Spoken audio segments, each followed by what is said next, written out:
What is the measure of a person's strength? Is it the weight they can lift, the speed at which they move, or something deeper, something forged not in muscle, but in mind?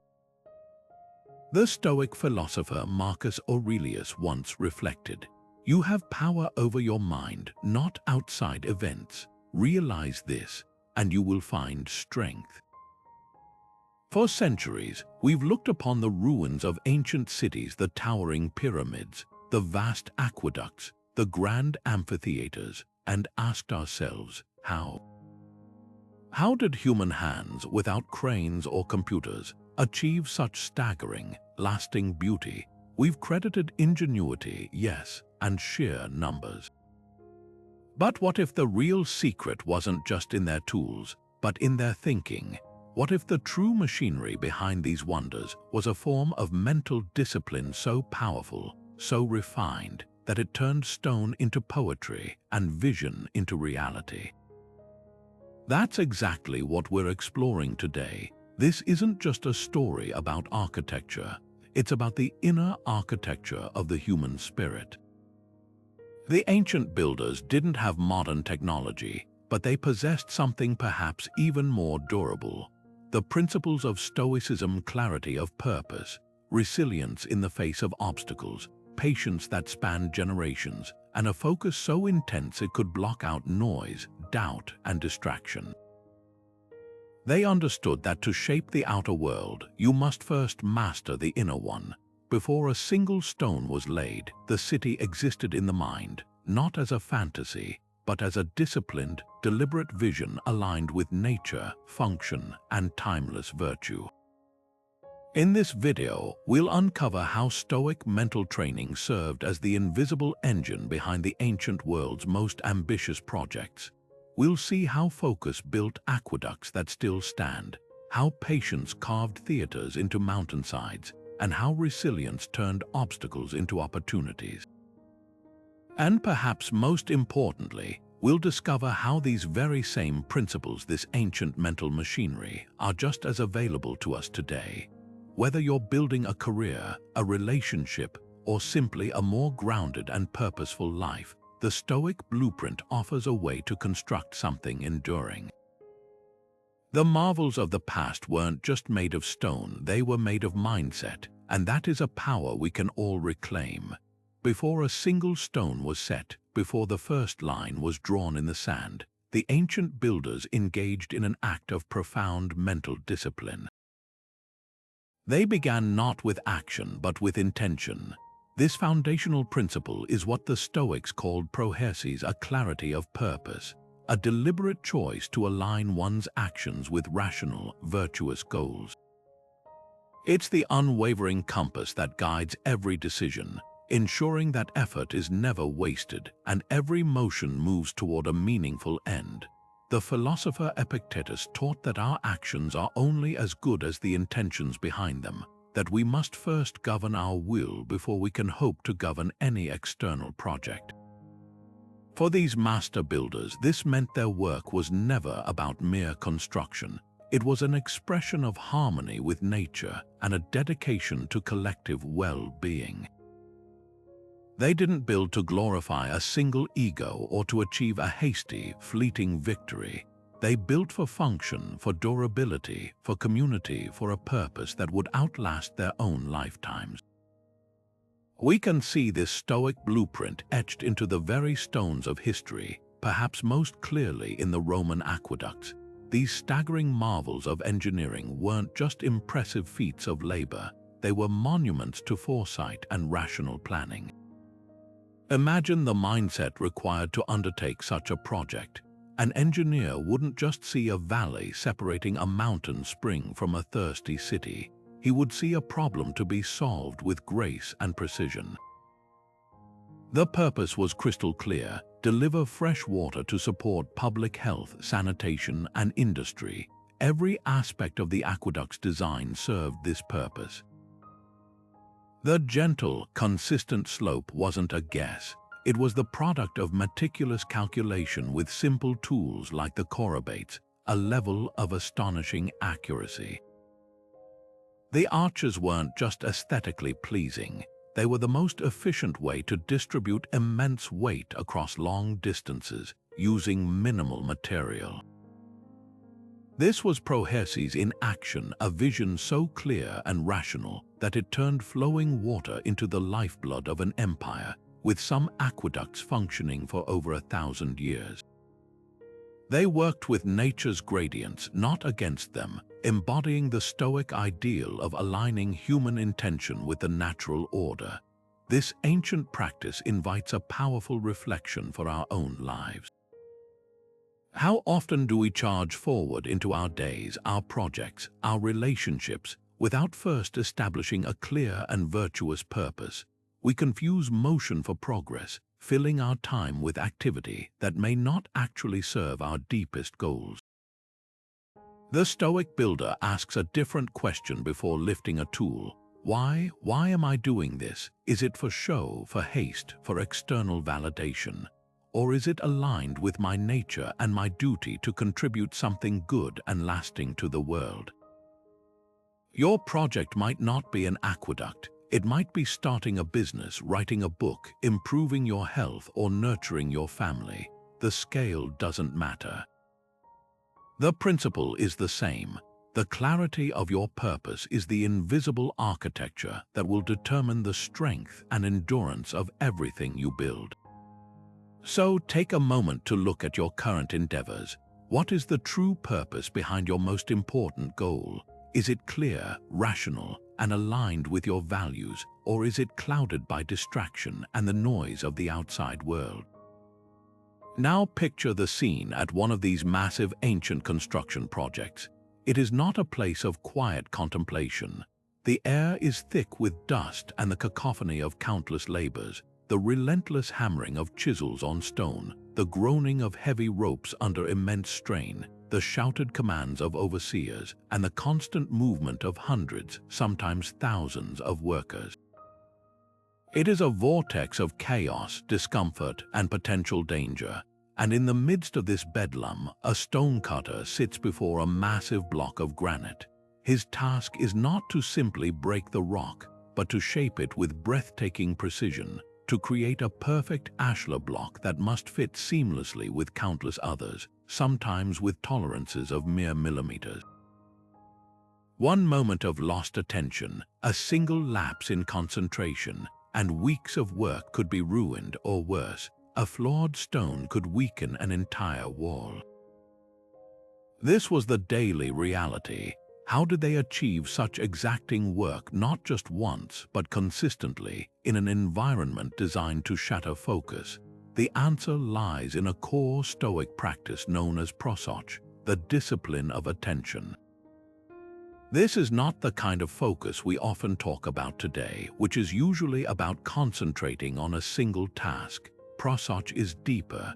It is a vigilant, moment-to-moment guardianship of the mind. It is the practiced art of filtering the chaos of the external world and directing your conscious awareness solely to the task that is within your control. The Roman emperor and Stoic philosopher Marcus Aurelius constantly reminded himself of this necessity in his private writings, his meditations. He wrote, "If you are distressed by anything external, the pain is not due to the thing itself, but to your estimate of it, and this you have the power to revoke at any moment." For that stonecutter, the noise, the heat, the aching muscles, these were external phenomena outside his direct control. His power, his freedom, lay in his ability to choose his response to them. He could not stop the noise, but he could choose not to be ruled by it. His entire world could shrink to the point of his chisel, the grain of the stone, and the line he was entrusted to create. His focus became a form of mental armor. We see this same unshakable attention in the masons who placed these stones. They worked with simple, essential tools, a plumb bob to check verticality, a level to ensure flatness, and a set of calibrated rods for measurement. These tools required absolute focus to use correctly, holding a plumb line steady in a gust of wind, reading the subtle bubble in a water level, feeling for the slightest irregularity with their hands. These actions demanded a profound presence of mind. Their success depended not on ignoring the distractions, but on acknowledging them and then consciously, deliberately, returning their attention again and again to the one thing they could truly command, their own effort and their own judgment in that very moment. This is the essence of prosody. It is the mental muscle that allows a person to create a thing of perfect order and beauty from within a storm of disorder. This ancient challenge mirrors our modern world with an almost eerie precision. Our worksites may be digital, our noise may be notifications and endless streams of information, but the effect on our minds is strikingly similar. We are surrounded by a constant, low-grade chaos that fragments our attention and pulls us away from meaningful, depth-oriented work. The Stoic practice asks us a vital question, as relevant now as it was 2,000 years ago. Where in your daily life do you find your focus shattered? Is it the ping of a new email pulling you from an important report? The endless scroll of social media pulling you from a conversation with a loved one? The background worry about things you cannot change pulling you from the task right in front of you, and more importantly, how can you begin to reclaim it? The lesson from the Masons isn't to find a silent room, though that can help, but to cultivate that inner citadel of focus, to train your mind to hold the plumb line of your attention steady, even when the winds of distraction howl around you. It starts by recognizing that the distraction itself has no power over you, only your judgment of it does. You have the power, as Marcus Aurelius noted, to revoke that judgment and return, again and again, to the work of your own hands and your own mind. But that intense focus, that guardianship of the mind, was constantly tested, because the path from a clear vision to a finished structure was never a straight line. It was littered with hurdles that would make a modern project manager shudder: a planned road blocked by an immovable hill, a foundation site cut through by an unyielding river, a quarry located miles away with no easy path for transport. The easy thing, the impulsive reaction, would be to see these as setbacks, as reasons to quit or to curse one's bad fortune. But the ancient builders, guided by Stoic principle, saw something else entirely. They saw not a block but a new path forward. They embodied the core Stoic concept that the obstacle itself becomes the way. This mindset shift is everything. It transforms a problem from a dead end into a design feature. Consider the geography of the ancient world. A steep, rocky hill might seem like a terrible place to build a city. It's difficult to access, hard to build on, and a challenge for water supply. But through the Stoic lens, that same hill is a magnificent natural fortress. It offers unparalleled defensive advantages. This is precisely how the builders of many Greek acropolises saw their surroundings. They didn't fight the hill, they embraced it. They built their most sacred and important structures on its summit, using the steep slopes as a natural wall that would exhaust and expose any invading army. The obstacle of difficult terrain was reframed into the advantage of ultimate security. Similarly, a river cutting through a building site isn't just a flooding hazard. It's a ready-made source of freshwater, a natural transportation route for materials, and a beautiful aesthetic feature to be incorporated into the city's design. The barrier becomes a benefit. This philosophy of creative adaptation finds one of its most stunning expressions in the Incan terraces of Machu Picchu and the Andes Mountains. The Incas faced a breathtakingly difficult landscape of incredibly steep, unstable slopes, land that most agricultural societies would have considered utterly useless. But rather than surrendering to this obstacle, they used it. They carved vast, stair-stepped terraces into the mountainsides. This monumental effort did more than just create flat land for farming. These terraces prevented catastrophic soil erosion. created varied microclimates for growing different crops, and turned the entire mountain into a sculpted, living tapestry of immense beauty and function. They took what was given, the harsh, vertical land, and didn't just work around it. They used it to create something more resilient and productive than flat farmland ever could have been. The obstacle wasn't removed, it was transformed into the very foundation of their success. The Greek theater offers another perfect example. Instead of flattening a large hill to create a stage and seating, they did the opposite. They carved the theater directly into the slope of a hillside. The natural incline provided perfect, stable, and acoustically brilliant seating for thousands of spectators. The hill itself became the architecture. This approach required immense effort and planning, but it resulted in a structure that was inherently strong, required less material, and possessed a natural harmony with its environment that a freestanding building could never achieve. The challenge of the slope was the catalyst for an ingenious and enduring solution.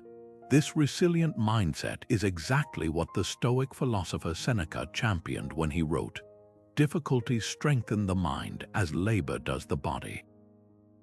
He understood that comfort and ease are not the forge of strength. Challenge is. The very act of confronting our obstacle, of being forced to think creatively and persist with determination, is what builds mental muscle and resilient character. The builder facing a river doesn't just build a bridge, he becomes a bridge builder. His skill, his patience, and his resolve are all amplified by the difficulty he had to overcome. The obstacle is not an interruption of the path, it is an essential part of it, the very thing that shapes the builder and the final product into something far more capable and remarkable. This invites a powerful and practical reflection for our own lives. We all face obstacles, both large and small. A project at work that hits an unexpected budget cut. A personal goal that seems thwarted by a lack of time or resources. A relationship strain that feels immovable. The Stoic ask is simple but profound. Can you pause and, instead of seeing this as a pure negative, ask yourself a different question? How can this very obstacle be used? Could that budget cut force an innovation that leads to a more efficient, elegant solution? Could the lack of time force you to prioritize with a clarity you've never had before? Could the relationship strain be the necessary friction that leads to a deeper, more honest understanding? The obstacle is not your enemy, it is your training ground. It is the raw material from which you can build a stronger, wiser, and more creative version of yourself and your work. What current challenge in your life might be hiding an opportunity, waiting for you to reframe it not as a block, but as the way? And this reframing of obstacles, this mental alchemy that turns barriers into advantages, required a companion virtue of almost superhuman scale, the profound capacity to wait. We live in a world of instant results, where a delay of a few seconds in loading a web page can feel like an eternity. Now, try to stretch your imagination to encompass a timeline where a single project, a single vision, outlives its original architect by generations. The great cathedrals of Europe, though built later than the classical period, are a testament to this mindset. Many took over a century to complete. The original master mason who drew the plans would never walk through the finished nave. He was building for his grandchildren's grandchildren. This is the ultimate expression of delayed gratification, a concept the Stoics didn't just practice but preached as fundamental to a virtuous life. It is the disciplined choice to endure present discomfort, exertion, and even obscurity for a future good that you yourself may never fully enjoy. The Roman philosopher Seneca, in his letters to his friend Lucilius, constantly returns to this theme of perseverance and long-term thinking. He writes, "Every new beginning comes from some other beginning's end." He encourages us to plant trees under whose shade we may never sit, to undertake great works not for immediate praise, but for the enduring benefit they provide to the common good. This is the antithesis of a short-term, reactive life. For the ancient builder, this philosophy was baked into every aspect of the work. Consider the mind-boggling process of constructing something like the Great Pyramid or a massive Roman temple. It began in a quarry miles away, where workers would painstakingly extract individual blocks of stone, using nothing more than wooden wedges soaked in water to fracture the rock. Bronze chisels and stone hammers, they would slowly, over weeks or months, free a single multi-ton block from the earth. There were no diamond-tipped saws, no dynamite, no diesel-powered excavators, just patient, repetitive, exhausting labor. Then came the transportation. How do you move a block of stone weighing as much as an elephant across miles of uneven terrain? You don't do it quickly. For the Egyptians, it likely involved loading the block onto a wooden sledge and dragging it along a path of lubricated logs, with teams of laborers pulling on ropes for days on end. For the Romans, it might mean loading it onto a barge for part of the journey, a perilous undertaking in itself. This was a marathon of sheer effort, a slow, grinding procession toward a distant goal. The gratification of seeing the block finally in place was months, if not years, away from the moment it was first quarried. And then, at the building site, the most patient work of all, placement.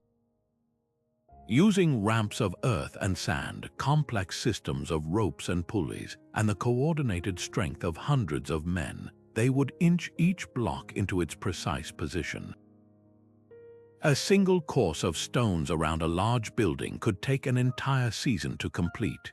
The workers would toil under the sun, their immediate reality one of dust, sweat, and aching muscles, all in service of a vision, the completed structure, that would only truly be appreciated long after their own contributions were forgotten, hidden within the walls.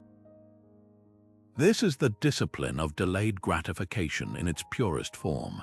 It is the ability to hold that future vision so clearly in your mind that it makes the present struggle not only bearable but meaningful. The discomfort isn't something to be avoided. It is the currency paid for a future masterpiece. The Stoic finds a quiet joy in this payment, in the act of perseverance itself, understanding that the value is not only in the finished temple, but in the strengthened character built stone by stone within themselves during the process. They learn to derive satisfaction from the quality of a day's work itself, from the knowledge that they had moved their one stone a few inches closer to its destiny, rather than from the distant applause of a crowd that might never come. This asks a deeply personal question of us today. In our world of quarterly reports and overnight successes, we are culturally conditioned to seek quick wins and immediate feedback. But what truly significant, lasting achievement ever came without a long arc of effort? Learning a language, building a successful business, mastering a musical instrument, raising a child, cultivating a deep and trusting relationship. These are all projects measured in years and decades, not days and weeks. They are the cathedrals of our personal lives. So what is your long-term goal? What is that vision so important to you that you're willing to work for it patiently, even when progress feels infinitesimally slow, even when you can't see the top of the ramp and the finish line is nowhere in sight?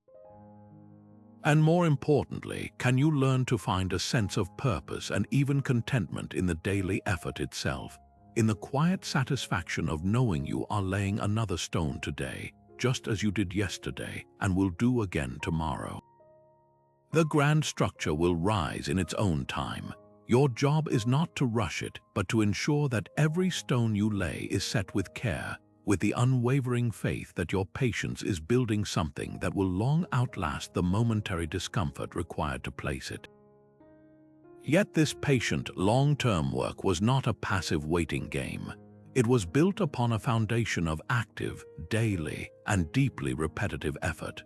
The grand vision of a city or a temple was not achieved through occasional bursts of inspired genius, but through the accumulated power of thousands of small, perfected actions, repeated with unwavering consistency over a lifetime. This is where we encounter another profound Stoic principle, that true mastery and unshakable resilience are not innate gifts, but the direct products of disciplined practice and habit formation. The philosopher Epictetus, a former slave who understood better than most the power of conditioning, put it with characteristic bluntness: if you want to be a writer, write. If you want to be a reader, read. If you want to be a runner, run. He urged his students to not just understand philosophy intellectually, but to practice and train its principles, to drill them into their very being until they became as automatic as breathing. For the ancient artisan, this was the essence of their craft. Their resilience was not a personality trait. It was a skill forged on the anvil of repetition. Consider the brickmaker. His entire contribution to the glory of Rome was one of the most humble, repetitive tasks imaginable. Day after day, he would mix clay, sand, water, and straw in precise proportions. He would pack this mixture into a wooden mold of a standard size, scrape off the excess with a wire bow, and then tip the wet brick out onto the ground to dry in the sun. After days of drying, he would then stack them in a kiln, fire them for days on end, maintaining a consistent temperature, and then unstack the cooled, hardened bricks. One brick, then another, then 100, then 1,000. There was no glory in this. No one would walk through the Roman Forum centuries later and point to a single brick in a wall and marvel at the individual who made it. But the Stoic virtue lies in understanding that the integrity of the entire wall, and by extension the entire building and the entire city, depended utterly on the consistent quality of that one anonymous brick. The brickmaker's practice was a form of meditation.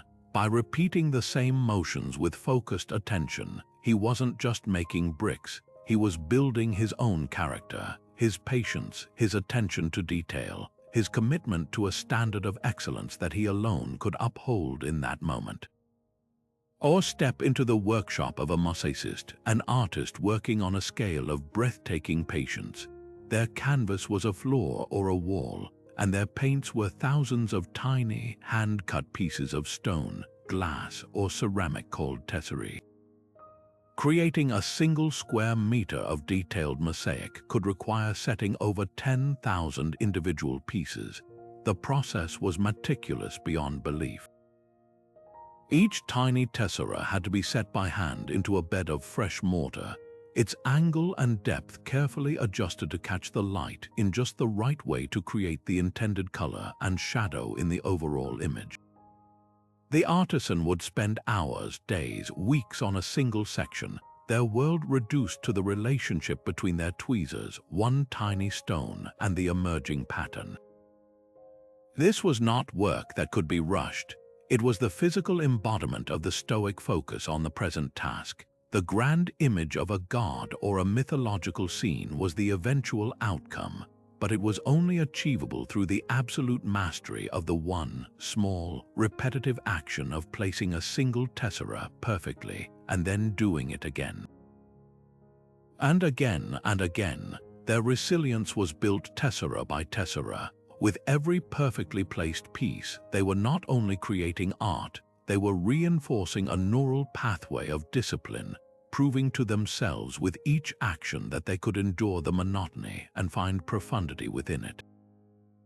This is the secret that Epictetus points us toward.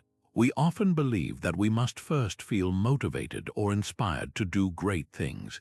The Stoic artisan knew that the feeling follows the action, not the other way around. You do not wait to feel disciplined before you practice. You practice discipline, and the feeling of being a disciplined person follows. You do not wait to feel like a resilient person before you face a challenge. You act with resilience repeatedly in small ways, and the resilient character is built brick by brick, tessera by tessera within you. The daily grind is not an obstacle to a virtuous life. It is the very gymnasium where virtue is built. The repetitive task is the weight you lift to strengthen your mental and spiritual muscles. So what does this mean for you right now? It invites a simple but transformative question.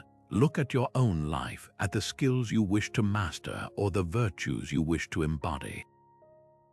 Perhaps it's patience with your children, focus in your work, consistency in your health, or compassion in your conversations. You will not achieve this by simply wishing for it. You will achieve it by identifying the smallest, most repeatable action that embodies that virtue and then practicing it daily without fail, without requiring external applause.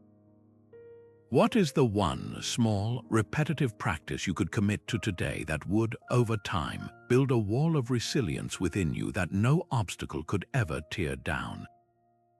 This profound discipline of routine, of finding strength in repetition, was matched by a deep and pragmatic wisdom in how these builders approached the very materials of their world. They understood a fundamental truth that we often struggle with today. You cannot force nature. You cannot command a block of limestone to behave like granite or demand that the winter rains cease for your construction schedule. The Stoic virtue of acceptance, of understanding what is within our control and what is not, was not a passive surrender for these artisans. It was an active strategy for creating work that was both resilient and harmonious. They worked with natural materials and conditions, not against them, embodying the philosophy that Marcus Aurelius expressed when he wrote, "Accept the things to which fate binds you, and love the people with whom fate brings you together, but do so with all your heart." For the builder, this meant accepting the nature of the stone, the lay of the land, and the turn of the seasons, and then pouring all of their skill and heart into collaborating with these realities. This acceptance began with the most fundamental choice, materials. Ancient builders overwhelmingly used what was locally available. A civilization located near a vast limestone bed did not waste immense effort trying to import granite from 1,000 miles away because it was considered more prestigious. They became masters of the limestone. They studied its grain, learned its strengths and its fragility, and developed techniques specifically suited to it.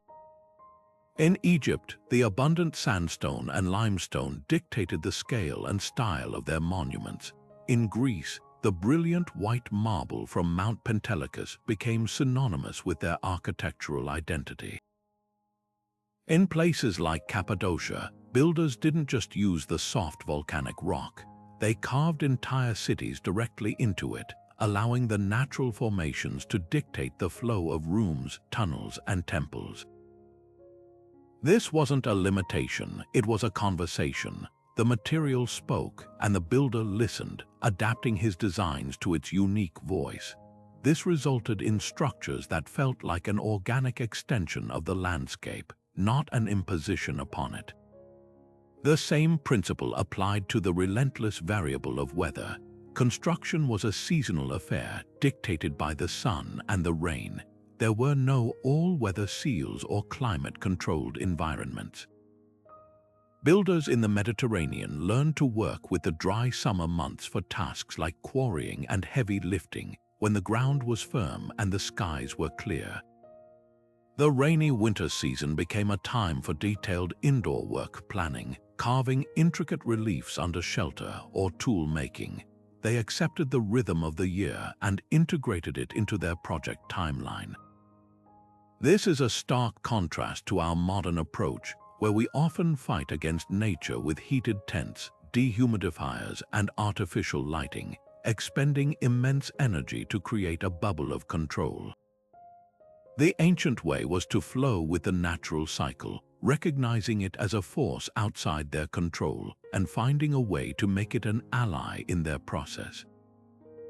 A heavy rain wasn't a delay, it was a signal to shift focus to a different type of task that the weather permitted. We see this elegant acceptance in countless ingenious adaptations.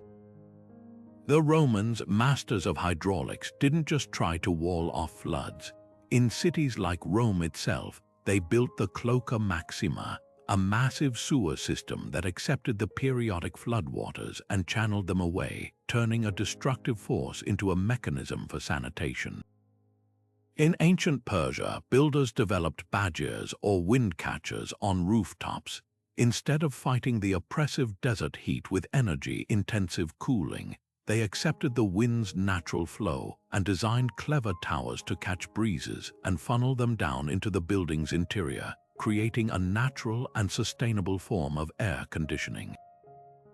They looked at the problem, the scorching wind, and instead of resisting it, they found a way to harness its nature for their benefit. This Stoic acceptance of nature's limits offers us a powerful mirror for our own lives. How often do we exhaust ourselves fighting against realities we cannot change? We resist the natural aging process, rage against traffic, become frustrated by the weather, or pour energy into trying to change fundamental aspects of another person's character. We treat these external factors as enemies to be conquered, and in doing so, we create our own suffering. The builder's wisdom asks us to pause and make a clear distinction. What in my current situation is like the type of stone or the weather, a reality I cannot change, and what is like the design of the building, something entirely within my power to adapt. Your colleague's difficult personality might be the hard granite. You cannot change its fundamental nature, but your response to it, your own design, is the soft limestone you can work with. You can choose to adapt your communication, set boundaries, or change your perspective. By accepting the unchangeable reality of the granite, you free up all your energy to be creative and skillful with the limestone of your own actions. What external factors are you currently resisting that, if you truly accepted them as the natural landscape of your life, would allow you to redirect your efforts toward a more peaceful and effective response? But this deep acceptance of nature's limits was only half of the equation. To work so effectively with an unpredictable world, these master builders possessed another formidable mental tool, one that allowed them to navigate uncertainty not with fear but with calm preparedness. Before a single foundation trench was dug or a quarrying site was selected, the entire project was built, dismantled, and rebuilt countless times in the one place where mistakes cost nothing and innovation was limitless, the theater of the mind. This practice of meticulous mental rehearsal is a direct parallel to one of the most powerful Stoic exercises, known as premeditatio malorum, the premeditation of evils. Far from being a pessimistic exercise, this is a profound strategy for building resilience. It involves deliberately envisioning potential challenges, setbacks, and worst-case scenarios, not to dwell on them in anxiety, but to drain them of their emotional power and to pre-equip yourself with rational responses. As Seneca advised in his letters, he who has anticipated the coming of troubles takes away their power when they arrive. For the chief architect of a Roman amphitheater, this mental exercise was a non-negotiable part of the design process. He wouldn't just visualize the finished arena packed with cheering spectators. He would walk through his own mind, stone by stone, and ask the difficult questions. What if the water table beneath the site is too high and the foundations become unstable? What if we cannot source enough long, strong timber for the scaffolding to build the highest tiers? What if the weight of the upper levels causes the vaults below to crack under the strain? By confronting these potential disasters in advance, he wasn't inviting failure. He was building a cognitive blueprint for success. This mental troubleshooting allowed him to integrate solutions directly into the initial plans. Perhaps the foundation design would be modified to include deeper pilings or a layer of waterproof concrete. Maybe the sourcing of timber would become a priority mission sent out months in advance. The very structure of the vaults might be altered to better distribute weight. The finished amphitheater, therefore, wasn't just a product of brilliant engineering. It was the physical manifestation of a mind that had already triumphed over 100 potential failures before the first laborer ever arrived on site. We can see the breathtaking results of this kind of foresight in the most iconic ancient structures. The Great Pyramid of Giza is a masterpiece of pre-visualization. Its near-perfect alignment to the cardinal points, its incredibly precise base that is level to within just a couple of centimeters, and the intricate internal chambers all point to a plan of astonishing detail that had to account for millions of stone blocks and decades of labor. The architects had to visualize not only the end result but every single step of the construction process, anticipating problems of logistics, stability, and geometry that would arise over a timeline longer than a human lifespan. They were playing a multi-generational game of mental chess against chaos, and their ability to see dozens of moves ahead is what produced a structure that has defied time itself. This practice transforms anxiety into agency. When you have already walked through the potential pitfalls in your mind and have a plan, or at least a mindset for handling them, you approach the real-world project not with nervous hope but with calm confidence. The unexpected event loses its capacity to shock or paralyze you because, in a way, you've already experienced it. A modern project manager might call this risk mitigation. A Stoic would call it wisdom. So how can you harness this ancient mental technology in your own life? The next time you face a significant undertaking, launching a new project, having a difficult conversation, starting a fitness regimen, take a quiet moment before you begin.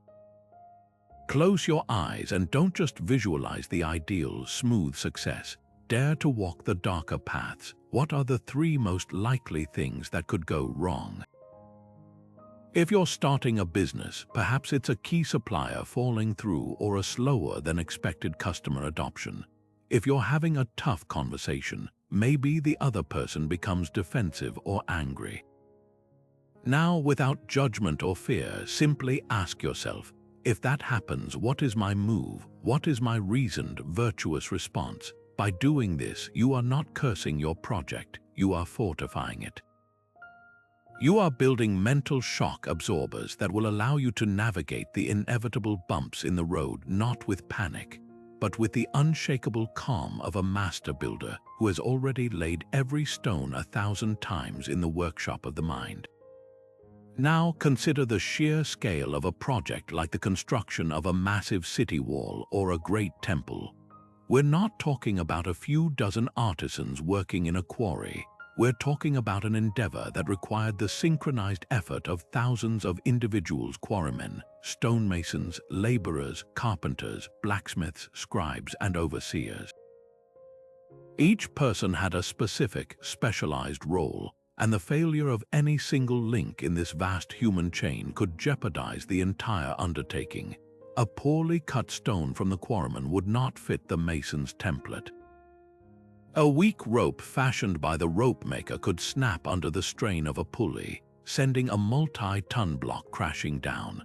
The entire project was a symphony of interdependence, and it could only succeed through a shared, unwavering commitment to a common goal that transcended any individual's personal comfort or recognition.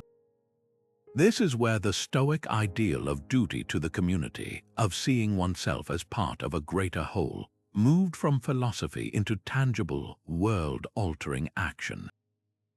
The Stoic Emperor Marcus Aurelius frequently meditated on this interconnectedness. He wrote, "What brings no benefit to the hive brings none to the bee." For the worker on a Roman aqueduct, this wasn't an abstract idea. His individual task of carefully chiseling a stone to a specific angle was not for his own glory. It was so that the stone would lock perfectly with the stones carved by the masons before and after him, creating an arch that would, in turn, support the water channel that would quench the thirst of a city he might never even visit. His personal discipline, his focus on doing his one job perfectly, was his essential contribution to the health of the entire Roman hive. He found his dignity and purpose not in individual fame, but in the knowledge that his small, precise action was indispensable to the functioning of the vast, beautiful, and life-sustaining whole. His discipline was an act of service. We can see this collective discipline etched into the very stones of ancient structures. Look closely at the walls of a Greek temple or a Roman fortress. You will often find stones marked with unique symbols, Greek letters, simple drawings, or lines. These are not ancient graffiti, they are the mason's marks.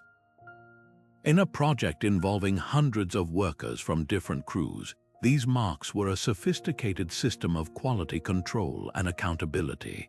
They identified which team had quarried or shaped a particular stone. This system created a gentle, powerful form of peer pressure and collective pride. A poorly cut stone could be traced back to its origin, not for punishment but for correction and training.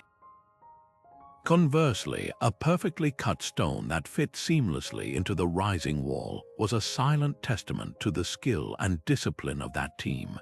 It was a way for the individual, even within the massive anonymity of the project, to take ownership and pride in their contribution to the shared purpose of building something enduring and true. This ancient model of collaboration offers a powerful lens through which to view our own modern endeavors. We may not be building physical walls, but we are constantly participating in collective projects, our workplaces, our families, our communities, our social circles. In these spaces, the Stoic question is not about what you are getting for yourself, but about what you are contributing to the health and success of the whole. Are you the reliable cornerstone that others can build upon, or are you the poorly cut stone that forces everyone else to work around your inconsistencies?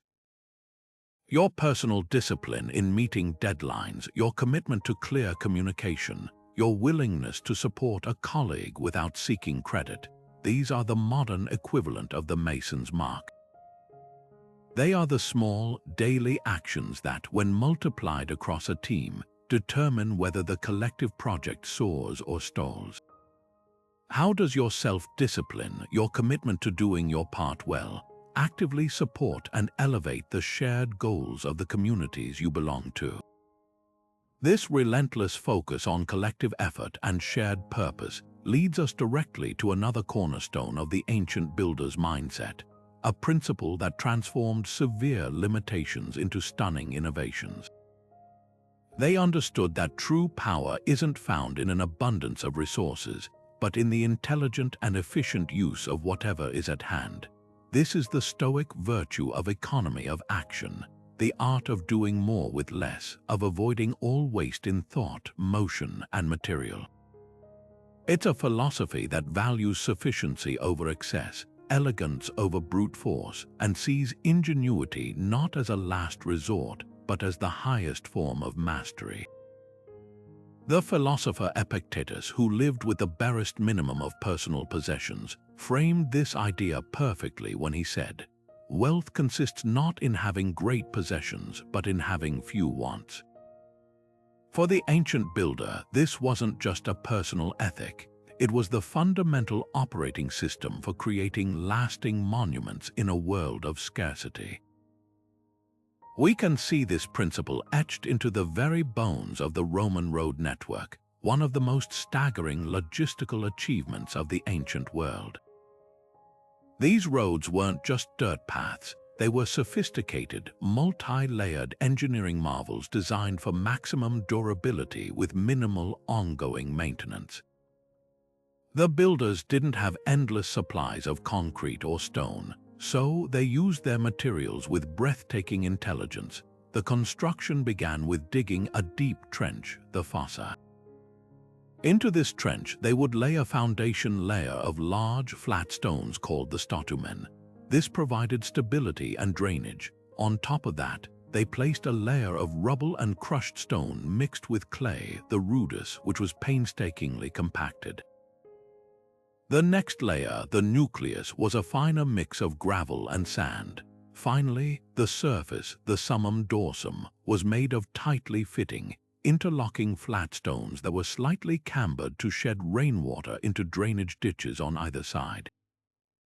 Every single component had a purpose. There was no filler, no wasted effort. The result was a road that could withstand the weight of armies, trade caravans, and the elements for centuries. Many of these roads are still visible today, not as ruins, but as functional pathways, a testament to the power of efficient, thoughtful design that uses exactly what is needed and not a single stone more. This same economy of action shaped the very layout of ancient cities. Urban planning in places like Rome or Greek polis was an exercise in compact, multi-functional efficiency. Space within protective walls was precious and limited. There was no room for sprawling, single-use zones. A forum wasn't just a market, it was the civic heart, combining commerce, politics, justice, and social gathering into one central, vibrant space. Theaters and amphitheaters were not used only for performances. They were public assembly spaces for announcements, ceremonies, and even political functions. Houses were built around central courtyards that provided light, air, and private outdoor space without requiring a large footprint. This wasn't a cramped, unpleasant way to live. It was a brilliantly efficient use of space that created vibrant, walkable, and intensely communal urban environments. The builders achieved a richness of experience not by adding more square footage, but by designing each element to serve multiple purposes with elegant simplicity. This ancient approach stands in stark contrast to our modern culture of abundance, where waste is often the invisible byproduct of our progress. We have more tools, more information, and more resources at our fingertips than any civilization in history, and yet we often find ourselves overwhelmed, distracted, and stretched thin. The builder's wisdom asks us a vital question. Where have we confused having more with achieving more? Are we adding layers of complexity to our projects, our schedules, and our lives that don't actually contribute to their strength and purpose? The Stoic practice of economy of action invites us to conduct an audit of our own efforts. Look at your most important project right now, whether it's professional or personal. Can you identify the core purpose, the essential road you are trying to build? Now, examine the materials and actions you are using. How many of them are the equivalent of the essential, compacted layers of gravel and stone? And how many are extra, unnecessary burdens, the wasted motions, the redundant meetings, the features that no one will use, the worries about things outside your control that drain your mental energy without moving the project forward? The goal is not to do less, but to do what truly matters with intense focus and efficiency, to channel all your effort into the layers that actually bear the load and ensure the longevity of your work. Where can you simplify your design, eliminate waste, and achieve a far greater result with a more focused and economical application of your precious resources? Now consider the sheer physical reality of this work, a dimension of strain that is almost unimaginable to the modern mind. We are not talking about a difficult day at the office. We are talking about a lifetime of grueling, bone-jarring labor. Picture the teams tasked with erecting an Egyptian obelisk, a single piece of solid granite weighing over 300 tons. There were no hydraulic cranes, no steel cables. Their tools were ropes of papyrus and plant fiber, wooden sledges, levers, and an immense earthen ramp built at a precise angle. The process was a slow, perilous ballet of brute force and exquisite coordination. Hundreds of men would pull on the ropes, inching the colossal stone upward along the ramp, while others stood ready with wooden brakes to prevent a catastrophic slip that could crush dozens in an instant. The air would be thick with dust and the shouted chants of the overseers, every muscle in every body straining in unison. This was not a task of minutes or hours, but of months. The mental fortitude required was as immense as the physical effort.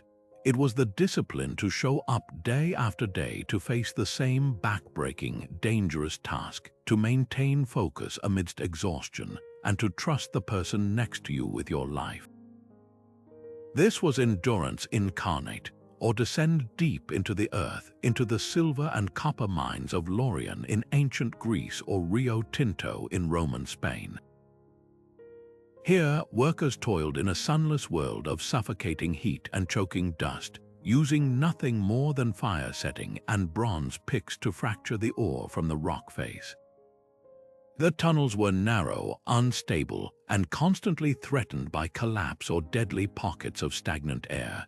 They worked by the faint, flickering light of oil lamps, their lungs filling with silica dust, their world reduced to the repetitive swing of a hammer and the prize of another few inches of progress.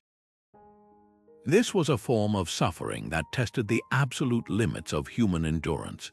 To persevere in such an environment required a mindset that could transcend the immediate, agonizing reality of the body and connect to a larger purpose. The wealth it would bring to their city, the future it would provide for their family, or simply the stoic satisfaction of having endured what others could not. This is where philosophy meets the calloused hand and the aching back. The Stoics did not see such suffering as something to be avoided at all costs, nor did they see it as a meaningless curse. Instead, they reframed it as the essential forge of character. The Roman philosopher Seneca, who himself faced exile and chronic illness, wrote extensively on this theme. In one of his letters, he argues, "Fire is the test of gold, adversity of strong men." He believed that hardship is not merely something to be survived, but actively recruited as a teacher. It strips away the non-essential, reveals our true strength, and teaches us what we are capable of bearing. For the miner in the darkness or the laborer on the obelisk ramp, this wasn't an abstract idea. Their daily reality was the fire, their character was the gold being tested and refined. By enduring without complaint, not because they enjoyed it, but because it was necessary, they were not just building a monument or extracting metal. They were building an unshakable core of resilience within themselves. The Stoic ideal was to greet this strain not with despair, but with a form of grim gratitude, understanding that the very difficulty of the task was what made them stronger. This ancient interplay of physical and mental endurance offers a profound mirror for our own modern challenges. While most of us will never haul a 300-ton stone, we face our own forms of grueling strain. It might be the mental exhaustion of caring for a loved one with a long-term illness, the relentless pressure of building a business from nothing, the physical demands of training for a marathon, or the emotional toll of navigating a personal crisis. In these moments, the Stoic question is not how to avoid the strain, but how to relate to it. Do we see it as an unfair burden to be raged against, or can we, like Seneca, learn to see it as the fire that tests our mettle? The mindset we choose transforms the experience. Viewing a challenge as a test of character doesn't make the weight any lighter, but it gives the effort meaning. It allows us to find a strange kind of strength in the very act of perseverance, to understand that the calluses formed on our spirit are just as important as those on our hands. They are the proof that we have engaged with something difficult and have not been broken by it, so look back on a significant challenge you have faced. It might have been a period of intense grief, a professional failure, or a physical trial. How did your mindset during that time shape the outcome? Did resisting the pain make it worse? And in those moments when you found a way to simply endure, to put one foot in front of the other without complaint, did you not discover a reservoir of strength you never knew you had? That is the enduring gift of the Stoic laborer. the realization that our greatest trials, when met with the right mindset, do not weaken us. They become the bedrock upon which we build our strongest selves. Amidst the monumental noise and coordinated chaos of the worksite, there existed another, quieter dimension of the builder's craft, one that was just as essential to the creation of lasting marvels.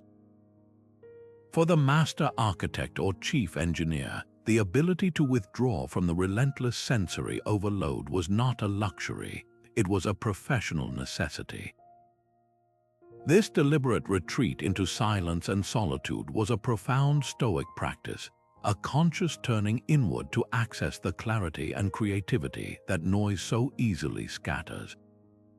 It is in the quiet mind that complex geometry is solved, that logistical nightmares are untangled, and that true inspiration takes root.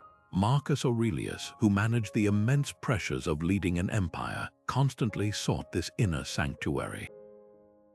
He reminded himself, nowhere can a person find a more peaceful and less busy retreat than in his own mind. So constantly give yourself this retreat and renew yourself. For the ancient master builder, this wasn't just a philosophical ideal, it was the practical precondition for genius. We can imagine the secluded spaces where this mental work occurred.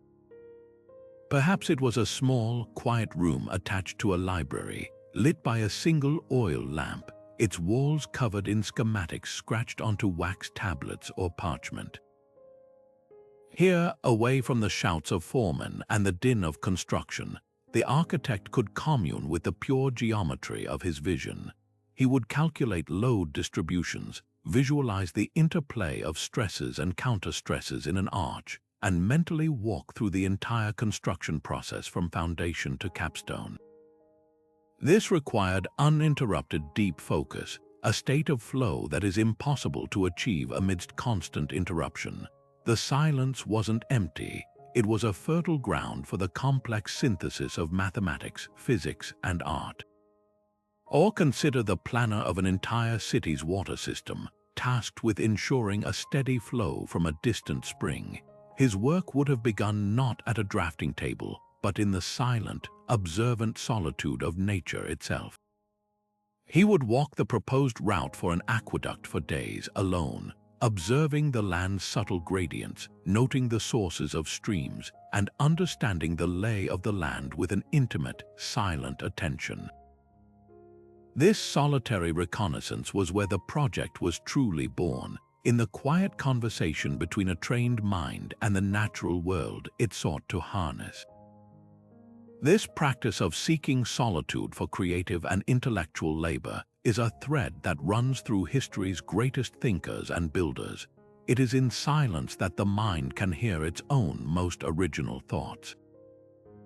The constant noise of our modern world, the pings, the alerts, the background media, the open-plan offices acts as a constant low-grade drain on our cognitive resources, making deep, sustained thought nearly impossible. We mistake being busy for being productive and being connected for being creative. The ancient master builder understood that to design something that would stand for centuries, he first had to create a fortress of silence within his own mind. He had to retreat to that inner room Marcus Aurelius described, where the true work of design and problem-solving happens. This is why so many breakthroughs and moments of profound insight occur not in frantic effort, but in moments of quiet, during a walk, in the shower, or upon first waking. The mind, when released from the obligation of reacting to external stimuli, can finally turn its full power to creating, connecting, and solving. So what does this ancient discipline ask of us today? It invites a simple but radical experiment. When faced with a complex problem at work, a creative block, or a need for strategic planning, what if your first step wasn't to schedule another brainstorming meeting or to dive into frantic research? What if instead you deliberately scheduled a period of uninterrupted solitude? It doesn't require a remote cabin. It can be as simple as a silent walk without a phone, 20 minutes of sitting in a park without distractions, or closing your office door with a clear intention to simply think. In that space, pose your challenge to your mind and then listen. Allow the chatter to settle. You may be astonished at the clarity that emerges from the quiet, at the solutions that appear not through forced effort, but through patient, receptive attention. How might intentionally carving out small islands of silence in your noisy week dramatically improve the quality of your decisions, the originality of your ideas, and the depth of your focus? The most enduring structures, both of stone and of thought, are often designed not in the crowd, but in the conscious, chosen, and deeply productive embrace of solitude. Yet this profound endurance, this ability to withstand immense strain, was ultimately in service of a vision that, in the real world of stone and mortar, never unfolded with flawless theoretical perfection. The grand architectural plans, born from silent contemplation, always met the stubborn, unyielding reality of the physical world. A prized block of marble, hauled at great cost from the quarry, might reveal a hidden fissure. The foundation trench might hit an unexpected pocket of unstable earth. The perfectly symmetrical design might simply not fit the actual topography of the hill. This is where the ancient builder's mindset shifted from one of rigid control to one of profound creative acceptance, embodying the ultimate Stoic principle of amor fati, a love of one's fate. This is not passive resignation, but an active, enthusiastic embrace of everything that happens, including the flaws and setbacks, as necessary parts of a whole and good life. It is the deep understanding that perfection is not the absence of imperfection, but the graceful integration of it. We can see this philosophy etched permanently into the very fabric of ancient structures. Walk through the ruins of any great Roman wall, and you will often find a section that looks different from the rest. The stonework might be rougher, the coursing might be irregular, or the materials might suddenly change from limestone to brick. This isn't a sign of poor planning, it is a historical record of amor fati in action. It tells the story of a collapse, perhaps from an earthquake or a structural miscalculation. The original builders did not see this as a catastrophic failure that rendered their entire effort worthless. They saw it as a new given, a new reality to be worked with. They cleared the rubble and rebuilt that section, not with shame, but with the materials and techniques available to them at that moment. The repaired section stands as a testament to their resilience and their pragmatic acceptance. The wall is no longer the perfect wall of the original blueprint, but it is a stronger, more interesting, and more truthful wall because it contains the story of its own survival and adaptation. This embrace of the imperfect extended to the very materials they cherished. A skilled mason would not discard a beautiful block of granite simply because it had an unusual coloration or a natural, swirling vein of a different mineral. He would not see this as a flaw, but as a unique feature. He might even position this flawed block in a prominent place, turning what others might see as a defect into a focal point of character and beauty. In Japanese philosophy, this concept is known as wabi-sabi, finding beauty in imperfection and impermanence, but the Stoics arrived at a similar conclusion through a different path. For them, it was about exercising their rational choice within the realm of what is given. The philosopher Epictetus, who began his life as a slave, framed this with powerful simplicity. Make the best use of what is in your power and take the rest as it happens. The block of stone with a fissure is what happens. The builder's power lies in how he chooses to work with it. He can cut around it, fill it with lead, or even design the entire structure to distribute weight away from it. The flaw does not dictate failure, it dictates a new, often more creative path to success. Look at the famous Parthenon in Athens, often held up as a pinnacle of architectural perfection. A closer examination reveals a breathtaking level of intentional imperfection. The columns are not straight. They bulge slightly in the middle to correct for the optical illusion that would make them appear concave if they were perfectly straight. The base of the temple curves upward slightly in the center to shed rainwater and again to appear perfectly level to the human eye. The spacing between the columns is not uniform. It is subtly adjusted to create a harmonious rhythm. The builders were not slaves to geometric perfection on paper. They were masters of perceptual perfection in reality. They accepted the flaw of human perception and adapted their flawless design to compensate for it, creating a structure that feels perfect because it honors the imperfect way we actually see the world.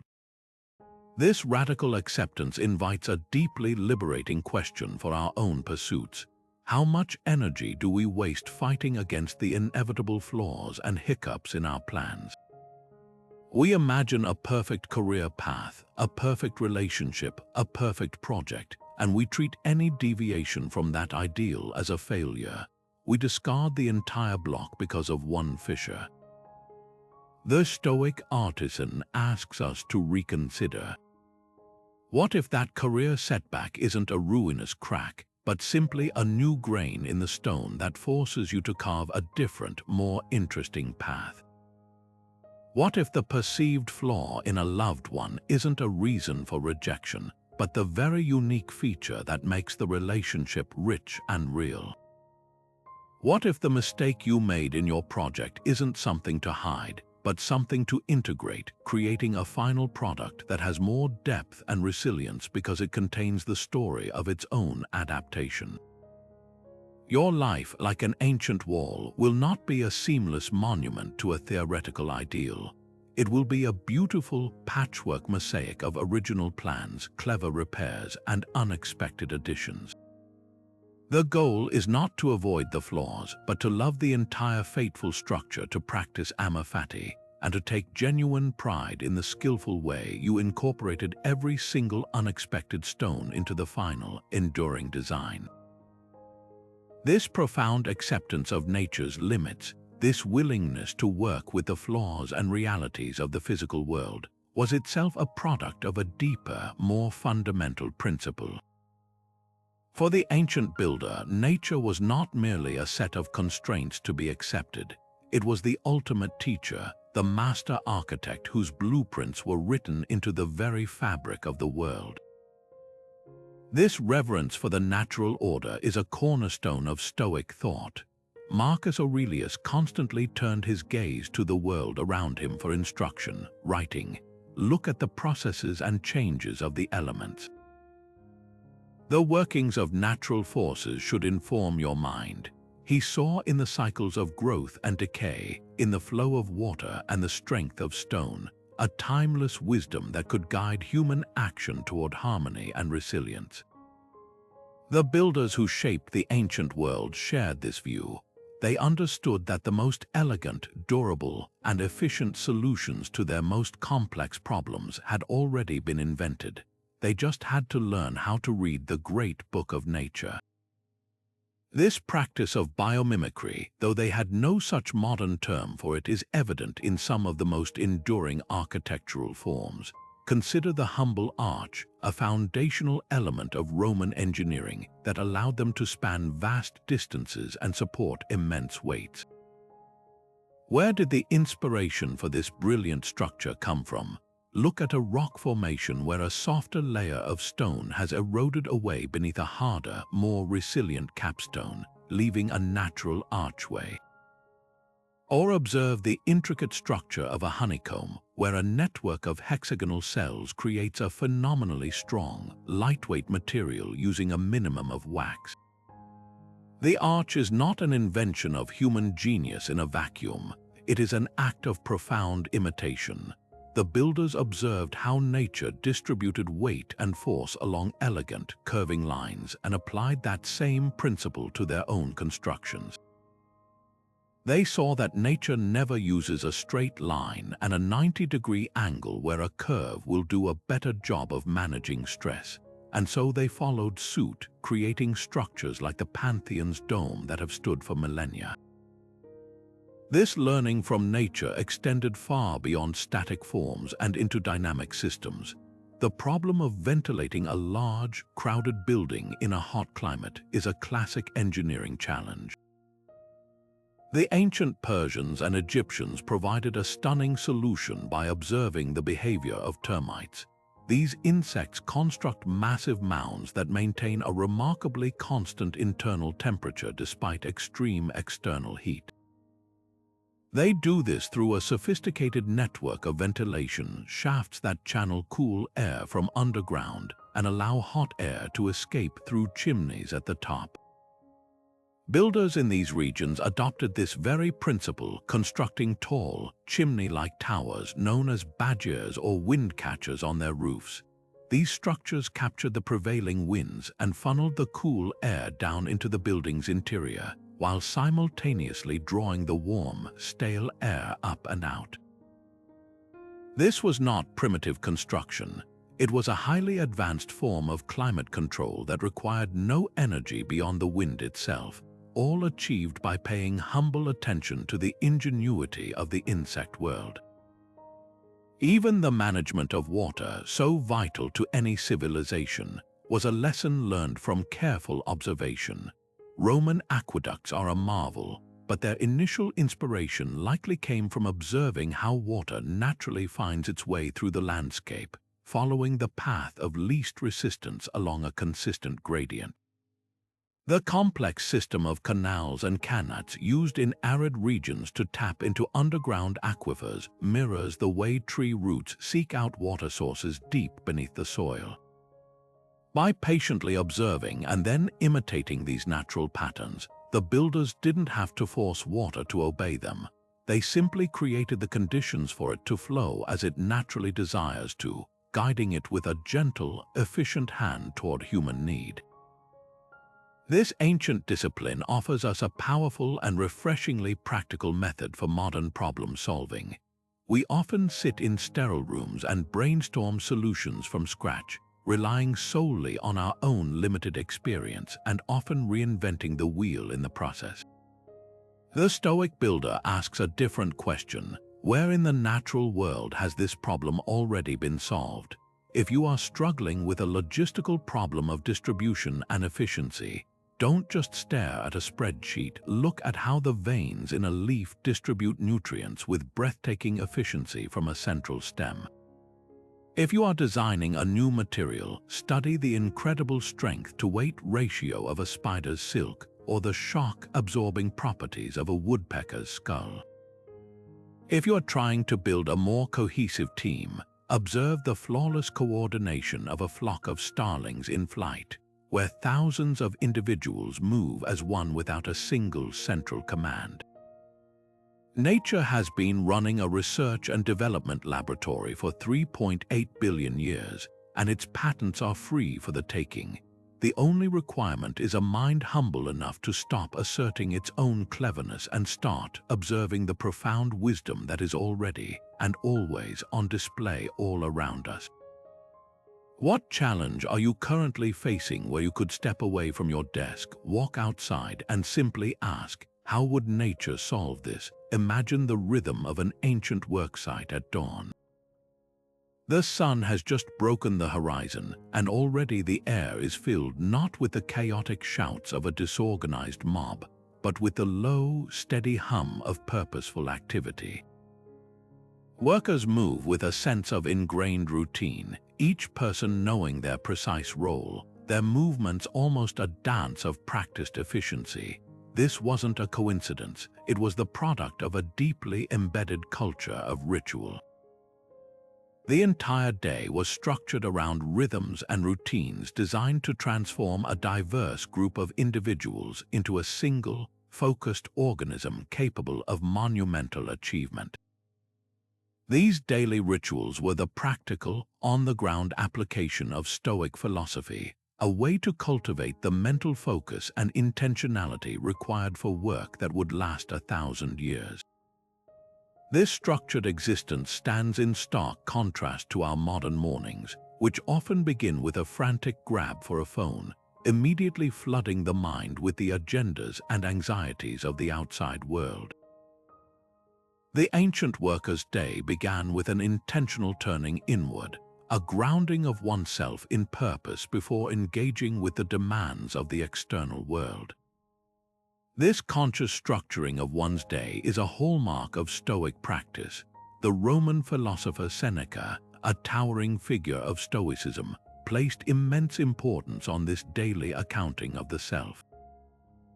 He advised in his moral letters, "When the light has been removed and my wife has fallen silent, aware of this habit that's now become mine, I examine my entire day and go back over what I've done and said, hiding nothing from myself, passing nothing by." This wasn't a passive review, it was an active, disciplined interrogation of his own actions against the yardstick of his virtues. He would ask himself, where did I act with justice?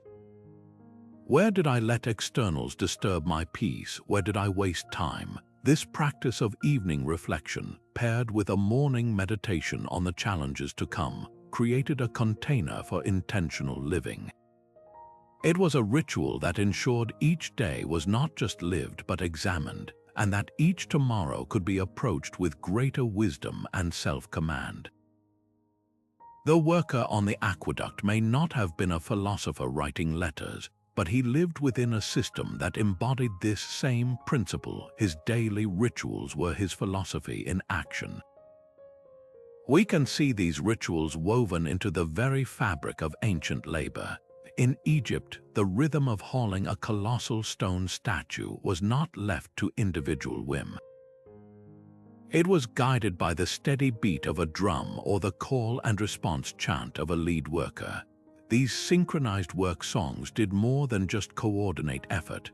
They aligned the breathing and the muscles of hundreds of men, turning a disparate group into a single, powerful engine. The rhythm itself became a mental anchor, allowing each laborer to transcend his individual fatigue and tap into the collective strength of the group. It was a ritual that fostered both immense physical power and a trance-like state of focused flow. Similarly, the day was often punctuated by prescribed prayer breaks or offerings to the patron gods of the craft, to Vulcan for the blacksmith sharpening tools, to Minerva for the engineers designing complex pulleys. To our modern eyes, this might seem like mere superstition, but viewed through a Stoic lens, these pauses were something far more profound. They were scheduled moments of mental reset. They were rituals that forced a break from the relentless physical grind, offering a moment to reconnect with the larger why behind the backbreaking what. It was a chance to remember that their labor was part of a sacred duty to their community, their gods, and to the creation of something that would endure. This ritualized pause prevented the work from becoming mere drudgery and infused it with a sense of higher purpose. The power of these ancient practices asks a direct and challenging question of our modern lives. We often believe that discipline is about gritting our teeth and forcing ourselves through a task through sheer willpower. The Stoic worker reveals a different path. Discipline is best cultivated not through occasional acts of heroism, but through the gentle, consistent power of daily ritual. Your willpower is a finite resource, easily depleted by the countless decisions and distractions of the day. A ritual, however, bypasses the need for decision-making entirely. It becomes an automatic, non-negotiable part of your day, a groove in your mind that your thoughts naturally fall into. The ancient worker didn't decide each morning whether he felt like chanting with his crew. He simply did it because that was what was done. The ritual carried him. So what are the rituals that carry you? What are the small, consistent practices that structure your days and subtly shape your mindset? Perhaps it's the 5 minutes of silence with your morning coffee before you check any device, consciously setting an intention for the day. Maybe it's a short walk after lunch without headphones, allowing your mind to process and reset. It could be a single question you ask yourself each evening, like Seneca. What was one thing I did well today, and one thing I could improve upon tomorrow? You need not quarry stone to benefit from the builder's wisdom. The simple act of intentionally designing a morning and evening ritual, a dedicated space for grounding and reflection, is like building a small, personal fortress of focus in a world of chaos. It is how you lay the first stone of a disciplined and purposeful life, one day at a time. And so we arrive at one of the most humbling and transformative virtues of all, a principle that turns the impossible into the inevitable through the quiet, relentless power of daily effort. We have marveled at the grand vision, the unshakable focus, the resilience in the face of obstacles, but none of those mental strengths would have mattered without the patient, almost sacred, commitment to incremental progress. The ancient world's most breathtaking achievements were not sudden eruptions of effort. They were slow, deliberate accretions, the cumulative result of showing up day after day and doing the one small thing that was in front of you to do. This is the Stoic understanding of time and effort, not as an enemy to be raced against, but as a patient ally in the process of building something truly lasting. The philosopher Epictetus, who focused intensely on the application of philosophy to daily life, captured this perfectly. He taught that progress in virtue, and by extension in any meaningful endeavor, is not a single leap but a gradual accumulation. He said, "If you would be a reader, read; if a writer, write." His point was profound in its simplicity. You do not become a virtuous person by merely understanding the concepts. You become one by performing virtuous acts, one after the other. You do not build a city by focusing on the dizzying final height of the walls. You build it by perfectly shaping and placing the single stone that is in your hands today. The grand vision is necessary for direction, but it is the microscopic, daily attention to the task at hand that provides the traction to move forward. The Stoic finds a profound sense of purpose and even contentment, not in the distant completion of the project, but in the quality of the work they contribute to it each and every day. We can see this virtue made visible in the most painstaking of ancient crafts. Consider the artisans tasked with carving the intricate bas-reliefs that adorn Egyptian temples or Assyrian palaces. These were not quick sketches, they were narratives in stone telling stories of gods and kings meant to last for eternity. The process was one of breathtaking slowness. An artist would first outline the scene on a prepared wall. Then, with a small copper chisel and a wooden mallet, they would begin the tedious work of pecking away the background, millimeter by millimeter, to make the figures stand out in low relief. A single square foot of detailed carving, filled with complex figures, hieroglyphs, and patterns, could take weeks or even months to complete. Their entire world would shrink to the relationship between the point of their chisel and the specific patch of stone they were working on that hour. They could not rush. A single misplaced strike could mar the entire panel, undoing weeks of work. Their patience was their most essential tool. They understood that the grandeur of the entire wall, the power of the complete story, was absolutely dependent on the flawless execution of each tiny, incremental step. The same relentless patience was required for the creation of vast mosaic pavements in the Roman world. We often see these as beautiful finished images, a scene from mythology, a geometric pattern, a portrait. But we rarely pause to consider the monumental patience required to create them. A single mosaic was composed of thousands, sometimes hundreds of thousands, of individual tesserae, small cubes of stone, glass, or ceramic. Each one of these tiny pieces was hand-cut, then set by hand into a soft bed of mortar. The artist had to maintain a consistent angle and depth for each piece to ensure the overall surface was even and the image was clear. They worked on their hands and knees for months on end, their progress measured not in feet per day, but in inches. The completion of the mosaic was a point on a horizon so distant it was almost abstract. Their satisfaction had to be found in the immediate, tangible reality of choosing the right color tessera, placing it perfectly in line with its neighbors, and seeing a few square inches of the larger pattern slowly, painstakingly emerge. Their progress was the very definition of incremental. Yet, when the final piece was set and the mortar dried, the result was a masterpiece of durability and beauty, a testament to the power of small actions consistently applied over a long period of time. This ancient discipline holds a powerful, liberating mirror up to our modern obsession with speed and immediate results. We live in a culture that celebrates the viral overnight success, the rapid growth hack, the quarterly report. We are conditioned to expect quick fixes and to become discouraged when our most important goals don't materialize within a few weeks or months. We see the distant, finished mosaic of our ambitions and despair at the gap between where we are and where we want to be.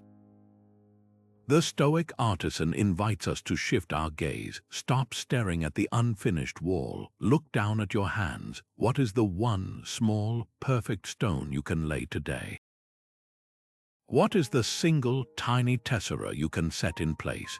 Your goal might be learning a complex skill, writing a book, improving your health, repairing a relationship, or building a business. The scale is irrelevant, the process is the same. These are not projects of days, they are cathedrals of years. You will not lay the capstone tomorrow. Your job today is not to complete the cathedral. Your job today is to be the kind of person who lays one stone perfectly with care and focus, and then to do that again tomorrow. And the next day, the grand structure will rise as a natural consequence of that daily, disciplined commitment. It asks a simple but profound question of each of us, one that can transform overwhelm into immediate, actionable purpose. Forgetting the immense scope of your entire goal, what is the one small, manageable step you can take today that moves you, however slightly, in the right direction? Now consider the countless hands that shaped the stones of the great pyramids at Giza. We know the names of the pharaohs they were built for: Khufu, Khafre, Menkaure, but the names of the architects, the master masons, the laborers who aligned each block with celestial precision. Those are lost to history.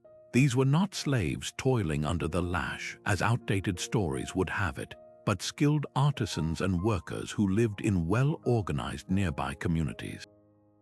They received wages, medical care, and sustenance, yet for all their immense skill and effort, they sought no individual immortality. They did not carve their names into the granite, they carved their excellence into the work itself. Their legacy was not a signature, but the enduring fact of the structure, a testament to human capability that would serve their community, their culture, and indeed all of humanity for millennia to come. Their satisfaction was internal, derived from the knowledge of a job done to the best of their ability in service of a collective vision far greater than any single ego. This profound detachment from personal credit is a cornerstone of Stoic virtue. The Roman Emperor Marcus Aurelius, one of the most powerful men in the world, constantly reminded himself to do this in his private writings. He urged himself to act as a citizen of the universe, to be upright, not be kept upright, and to work for the common welfare without expecting any reward or recognition in return. He wrote, "The reward of a thing well done is to have done it." For him, the highest form of action was action taken for its own intrinsic goodness, because it is rational and right, not because it might lead to applause, promotion, or fame. This philosophy transforms the motivation behind our work. When we act for the common welfare, our energy is no longer drained by anxiety over whether our contribution will be noticed or praised. We are freed from the roller coaster of external validation, and our efforts become purer, more focused, and ultimately more effective. We see this anonymous excellence woven into the very fabric of the ancient world's most essential projects. Think of the Roman aqueducts, the sewer systems like the Cloaca Maxima, or the vast network of roads that connected an empire. These were not projects built to glorify a single engineer. They were public works built for the health, safety, and connectivity of all citizens. The engineers who designed them, the surveyors who plotted their courses, the thousands of workers who maintained them, they remain anonymous.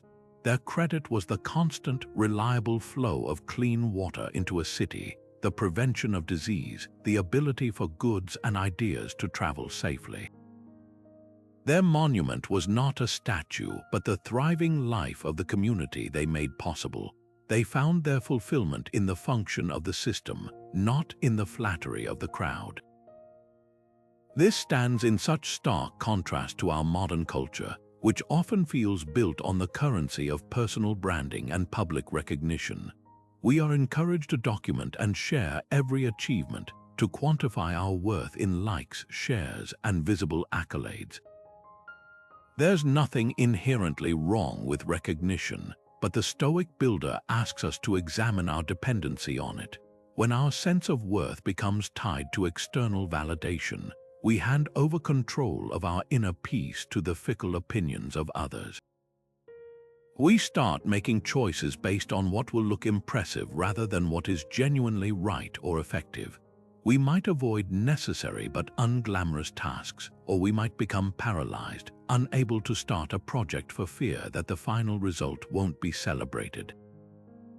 The ancient artisan shows us another way, the deep, quiet, and unshakable confidence that comes from knowing you have done good work, whether anyone else ever notices or not. So how do we cultivate this in a world that constantly shouts for our attention and praise? It begins with a simple but profound shift in focus. The next time you undertake a task, whether it's a major project at work, a creative endeavor, or simply an act of kindness at home, make a conscious effort to redirect your attention. Instead of projecting forward to the potential applause or criticism, pull your awareness fully into the work itself. Immerse yourself in the quality of the action. Are you writing that report with clarity and truth? Are you crafting that presentation with genuine insight and care for your audience? Are you listening to your friend with full, undivided attention, without mentally rehearsing the story you'll tell about being a good listener later? The reward is in the act of writing well, of crafting thoughtfully, of listening deeply. The work done with integrity is its own destination. This is how you build an inner citadel of self-worth that no amount of external praise can inflate and no amount of criticism can dent. Your value is not measured by the volume of the applause. It is measured by the quiet, unwavering standard of excellence you bring to your craft, your community, and your character, entirely for its own sake. But this profound detachment from personal credit, this ability to find fulfillment in the work itself rather than the applause that might follow, was only possible because these artisans possessed an unshakable confidence in their own preparation. They did not step onto the worksite hoping for the best. They arrived already having triumphed over 100 potential disasters in the quiet theater of their own minds. This practice of meticulous mental rehearsal is a direct parallel to one of the most powerful Stoic exercises, known as Premeditatio Malorum, the premeditation of evils. Far from being a pessimistic indulgence in worry, this was a strategic and empowering discipline designed to drain future challenges of their emotional power and to pre-equip the mind with calm, rational responses. The Roman philosopher Seneca, a master of this technique, framed it not as dwelling on negativity but as a form of inoculation. He advised in his letters, "He who has anticipated the coming of troubles takes away their power when they arrive." By envisioning potential setbacks beforehand, You transform the unexpected from a paralyzing shock into a familiar scenario for which you already have a plan. For the chief engineer of a massive Roman bridge, this mental exercise was a non-negotiable part of the design process. Long before the first stone was set in the riverbed, he would walk through the entire project in his mind, stone by stone, and deliberately pose the most difficult questions. What if the winter floods are more powerful than our models predict and scour away the foundation pilings? What if the central arch, once the supporting framework is removed, settles unevenly due to an undetected weakness in the bedrock? What if the specific type of mortar we've planned for doesn't set correctly in the constant dampness of the river environment? By confronting these potential catastrophes in advance, he wasn't inviting failure. He was building a cognitive blueprint for resilience. This mental troubleshooting allowed him to integrate solutions directly into the initial plans. Perhaps the foundation would be designed with deeper, more robust pilings. Maybe the mortar mix would be modified with a different ratio of lime to pozzolana ash to ensure a quicker, harder set. The very geometry of the arch might be subtly adjusted to better distribute stress. The finished bridge, therefore, wasn't just a product of brilliant engineering. It was the physical manifestation of a mind that had already achieved victory over chaos through the power of disciplined foresight. We can see the breathtaking results of this kind of foresight in the most demanding ancient constructions. Consider the challenge of testing foundation stability on a monumental scale. Before committing to the immense labor of building a stone pyramid or a grand temple, Egyptian and Greek engineers employed ingenious methods of mental and physical rehearsal. They might first construct a small-scale model out of wood or clay, not just to visualize the final form, but to actively test its proportions and balance. They would think like the forces of nature themselves. How would wind, water, or seismic activity interact with this design?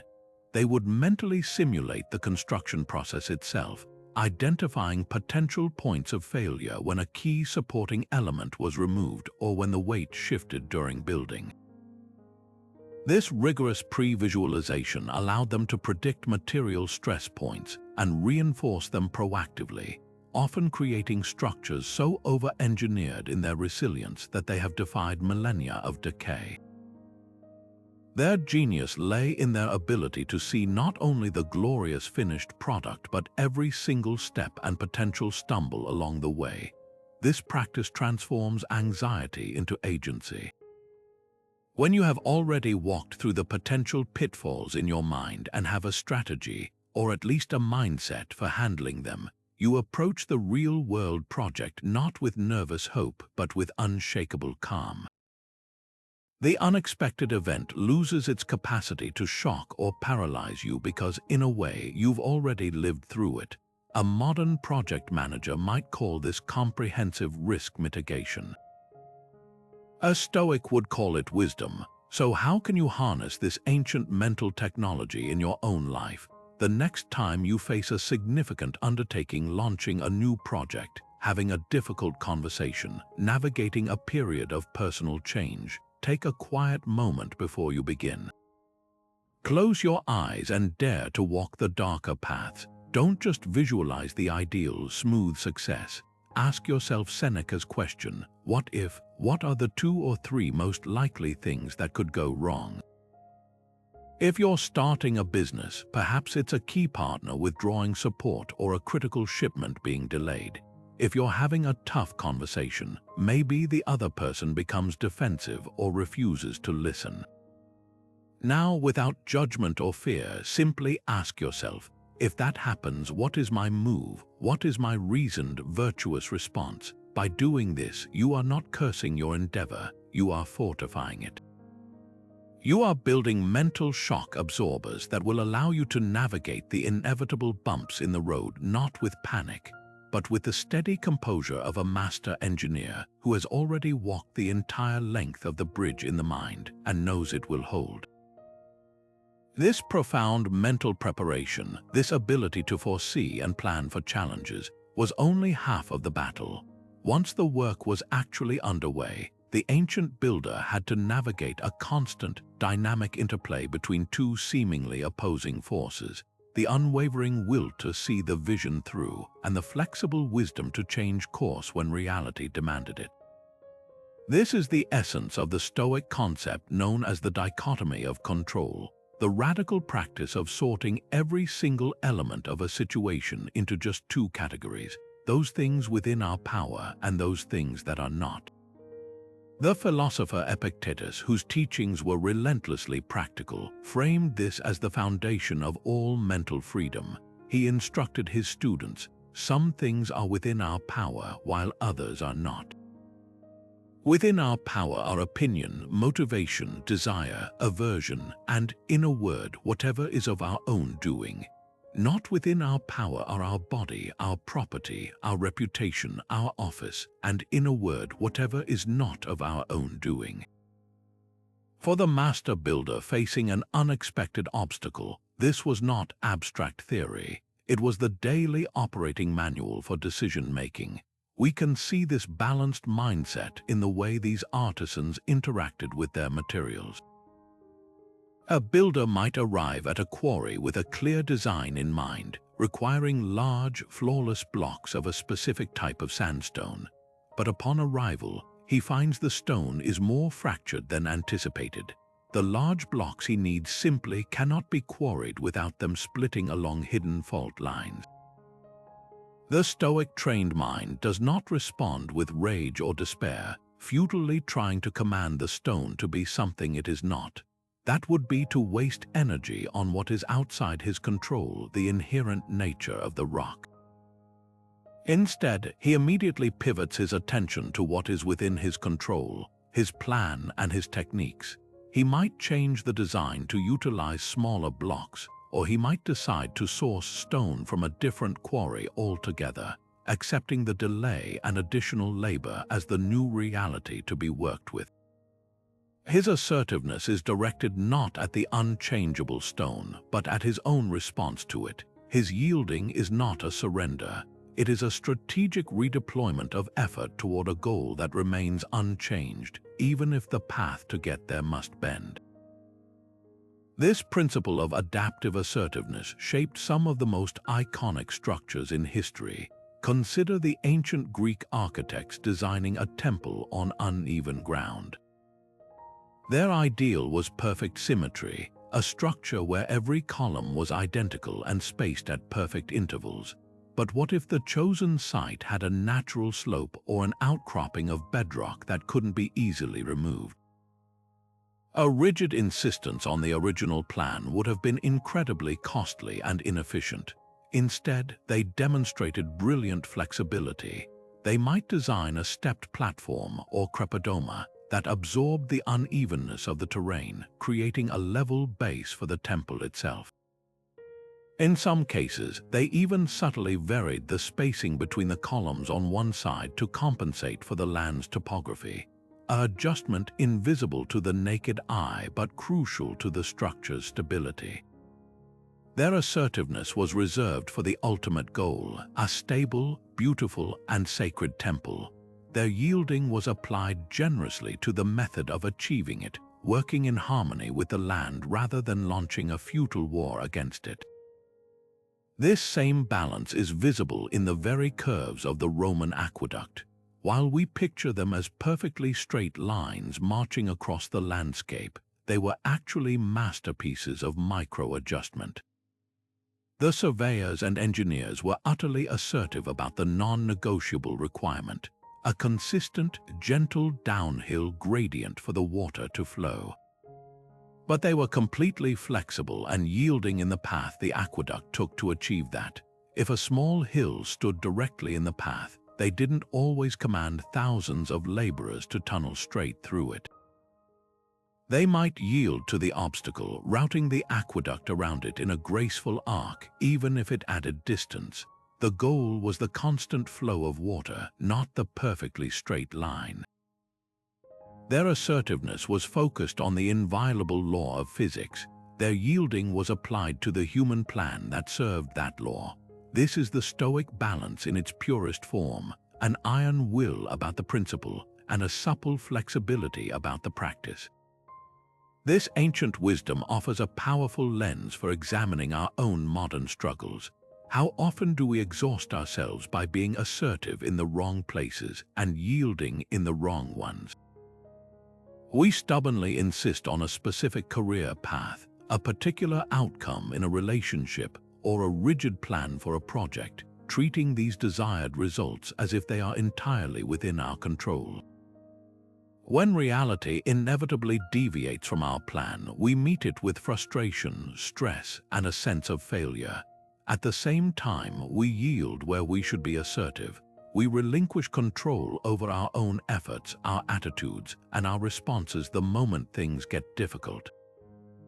We give up on our discipline because we didn't get the result we wanted, effectively surrendering the one thing we truly can command, our own actions, because we couldn't command the external outcome. The Stoic builder asks us to flip this script. Your effort, your integrity, your willingness to adapt, your commitment to doing your best, these are your stones and your mortar, the things within your power.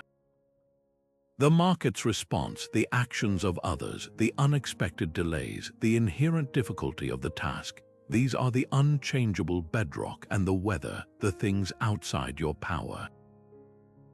The art lies in pouring all of your assertiveness into your own work and your own character, while simultaneously practicing a graceful and intelligent yielding to the external realities you cannot change. Where in your life right now are you straining against an immovable block of granite, and where could you instead channel that energy into skillfully carving the softer limestone of your own response? Now consider the relationship between a mason and his chisel. This is not merely a user and a tool. It is a partnership forged in trust and respect. The chisel is an extension of his will, the precise instrument through which his mental vision becomes physical reality. A dull edge, a cracked handle, or a weakened striking face doesn't just slow him down. It betrays the partnership and jeopardizes the integrity of the entire stone he is shaping. This understanding fostered a culture of profound care and gratitude for even the most basic implements. Each tool was inspected, maintained, and honored not as a disposable commodity, but as a vital collaborator in the sacred act of creation. This meticulous stewardship is a direct expression of the Stoic virtue of gratitude, a deep appreciation for what one has, however simple, and the commitment to use it well.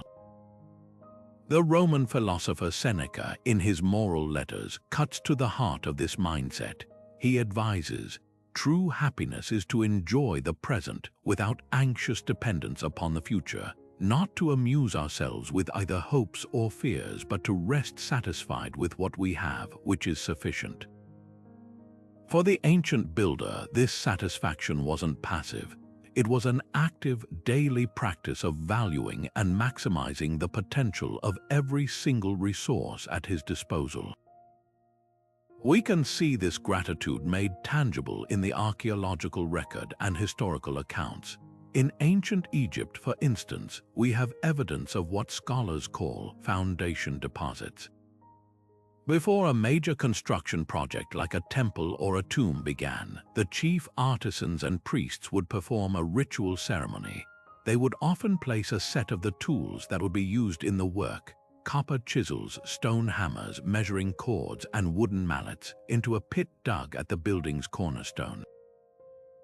This was not a superstitious act to magically ensure success. It was a profound ritual of gratitude and intention. It was a way of blessing the tools, of acknowledging their essential role, and of dedicating their use to a purpose greater than themselves.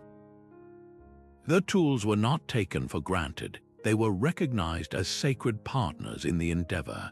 This practice transformed the work from mere labor into a form of reverence, where every strike of the hammer was infused with purpose and respect for the instrument that made it possible. This ethos of gratitude extended far beyond ceremony into the gritty reality of the worksite. In a world without industrial manufacturing, every tool represented a significant investment of time, skill, and scarce materials. A single iron chisel head might represent days of a blacksmith's labor, mining, smelting, and careful forging. A strong rope woven from papyrus or flax required the cultivation of plants, harvesting, and the painstaking work of twisting fibers into a cord capable of holding immense weight. To treat these items as disposable would have been the height of foolishness and ingratitude. Instead, we see evidence of meticulous maintenance and ingenious reuse. Worn-down chisels were not thrown away. They were returned to the forge, reheated, and resharpened or reforged into smaller tools. Wooden handles were replaced when they splintered. Ropes were inspected for weak spots, spliced, and repaired. Broken stone hammers might be carefully chipped and knapped into a new, smaller, usable shape. Nothing was wasted because everything was seen as a valuable gift, an asset to be cherished and maximized.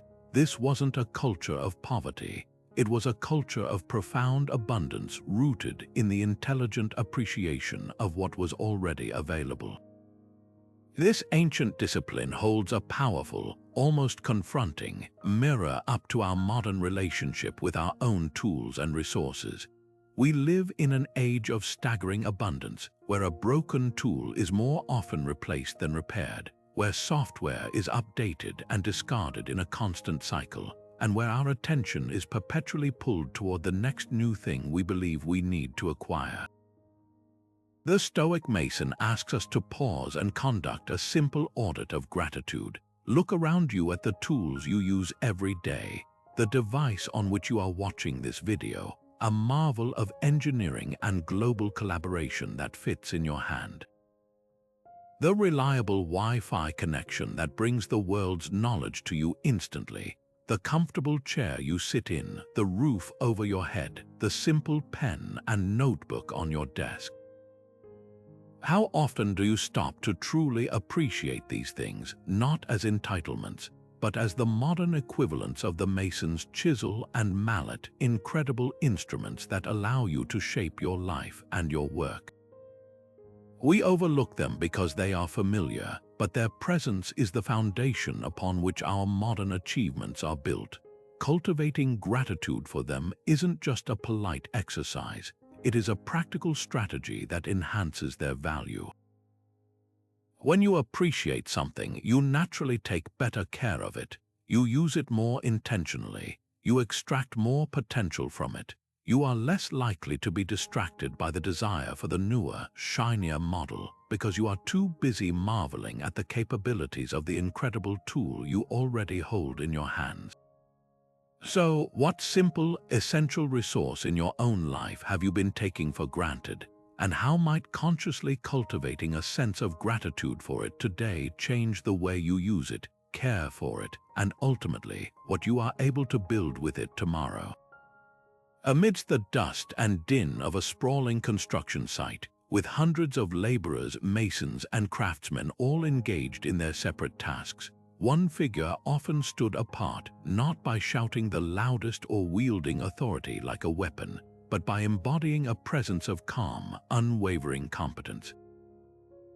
This was the master architect or chief overseer, the silent leader whose true tool was not a whip or a decree, but a profound and steadying example. This model of leadership is the absolute embodiment of Stoic virtue in action, a rejection of arrogant command in favor of authoritative example, where respect is earned not through title, but through demonstrable character, expertise, and a deep, quiet confidence that permeates the entire worksite.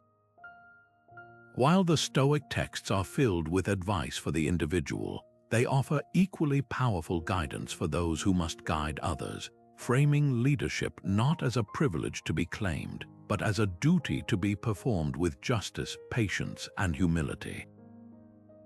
The Roman Emperor Marcus Aurelius, who led an entire empire through war and plague, constantly meditated on this responsibility in the private pages of his journal.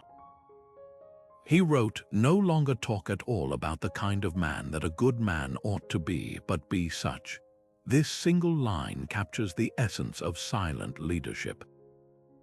It is the understanding that the most powerful instruction is not delivered through speeches, but through action. An overseer on a Roman aqueduct project didn't need to endlessly lecture his teams on the importance of precision. He simply had to be the most precise person there, patiently checking measurements with his groma, calmly pointing out a misaligned stone, and showing through his own meticulous attention that he would never ask for a standard he himself was not willing to meet. His authority flowed from his obvious competence and his unwavering commitment to the work itself, not from his ability to intimidate. This calm assurance created an atmosphere of trust. The workers knew that the person directing them was not driven by ego or a need for recognition, but by a shared commitment to the integrity of the project. They followed him because they believed in his judgment, not because they feared his anger. We can imagine the countless small, decisive moments where this leadership was tested and proven. Picture a dispute breaking out between two crews of laborers over the right-of-way for a cart loaded with critical stones. Tempers flare, work grinds to a halt, and the potential for a violent confrontation simmers. A leader who leads by force would wade in, shouting orders, taking sides, and threatening punishment, an approach that might create a temporary solution but would sow lasting resentment and fear.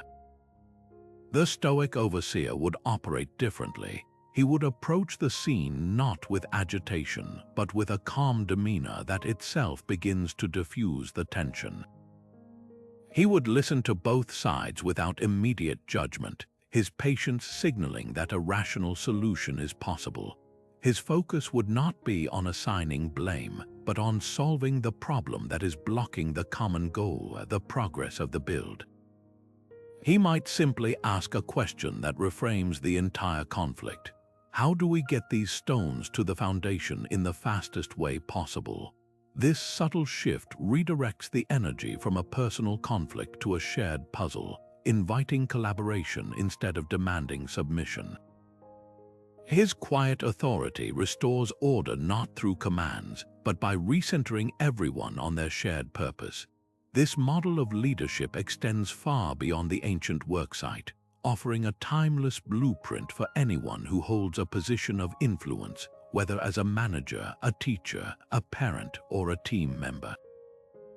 Our modern culture often conflates leadership with loudness, with charisma, with a kind of aggressive certainty. The Stoic archetype invites us to reconsider this entirely. True strength in leadership is not about being the most vocal person in the room. It is about being the most grounded. It is the strength to remain calm under pressure, to listen more than you speak, to make decisions based on reason rather than emotion, and to take responsibility for setbacks without seeking to offload blame onto your team. It is the quiet confidence that comes from knowing your craft deeply and being primarily devoted to the success of the mission, not to your own status within it. This approach builds not just compliance, but genuine loyalty and a culture of mutual respect where everyone feels empowered to do their best work. So the question this ancient model leaves us with is not about our job title, but about our daily conduct. In your own sphere of influence, however large or small, how can you choose to lead with calm assurance rather than with force? Does your authority come from your position, or does it emanate from your character? The next time you face a challenge within your team or family, can you pause and choose to be the calm center of the storm?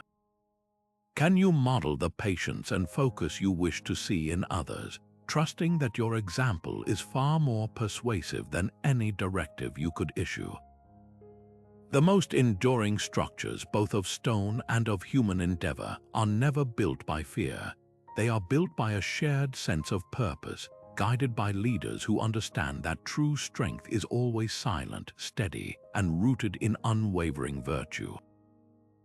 And in that relentless moment-to-moment focus, we find perhaps the most accessible yet profound of all the ancient mental disciplines, the complete and total immersion in the present task. This is not the modern, often esoteric concept of mindfulness. For the Stoic laborer, it was a practical, non-negotiable requirement for survival and success. It was the understanding that the grand vision of a city or a temple was an abstraction that could only be made real through the flawless execution of the one, small, immediate action right in front of you. The philosopher Epictetus, who prized action above all else, gave the simplest and most powerful instruction for this.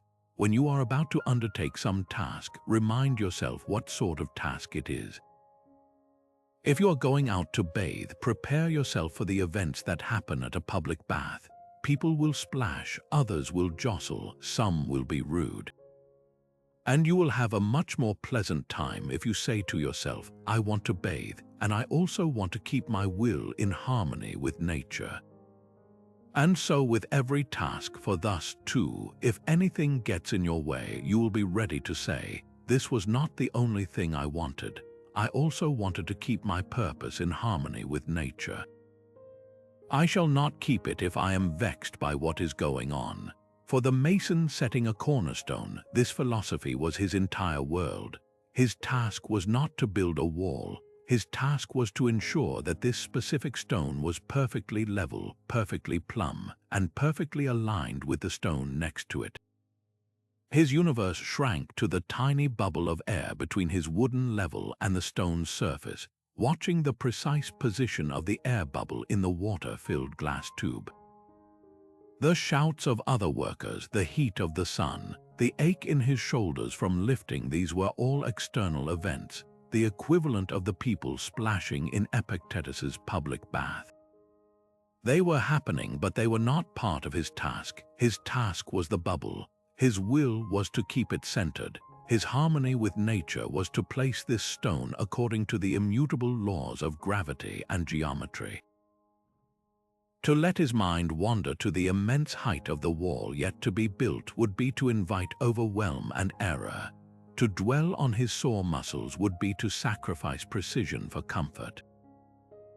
His power, his freedom, and his contribution all existed solely in his absolute command over his attention in that single, decisive moment. We can see this hyper-present focus in the most delicate of operations. Consider the mixing of mortar, a process that seems simple but was absolutely critical to the longevity of any structure. The lime, sand, and water had to be combined in exact proportions and mixed for a precise amount of time. Too little water and the mortar would be crumbly and weak, too much and it would not set properly. An apprentice tasked with this job couldn't afford to daydream. His entire being had to be in the feel of the mixture under his hoe, the visual consistency of the paste, and the slow, rhythmic motion of blending. He was reading the material with his hands and his eyes, making micro-adjustments based on feedback from the mixture itself. This was a form of active meditation. There was no room for multitasking, no capacity for thinking about what he would eat for lunch or a disagreement he had that morning. The mortar demanded his full presence, and in giving it, he found a strange peace, the peace that comes from having a single, clear, and manageable purpose that fully occupies the mind.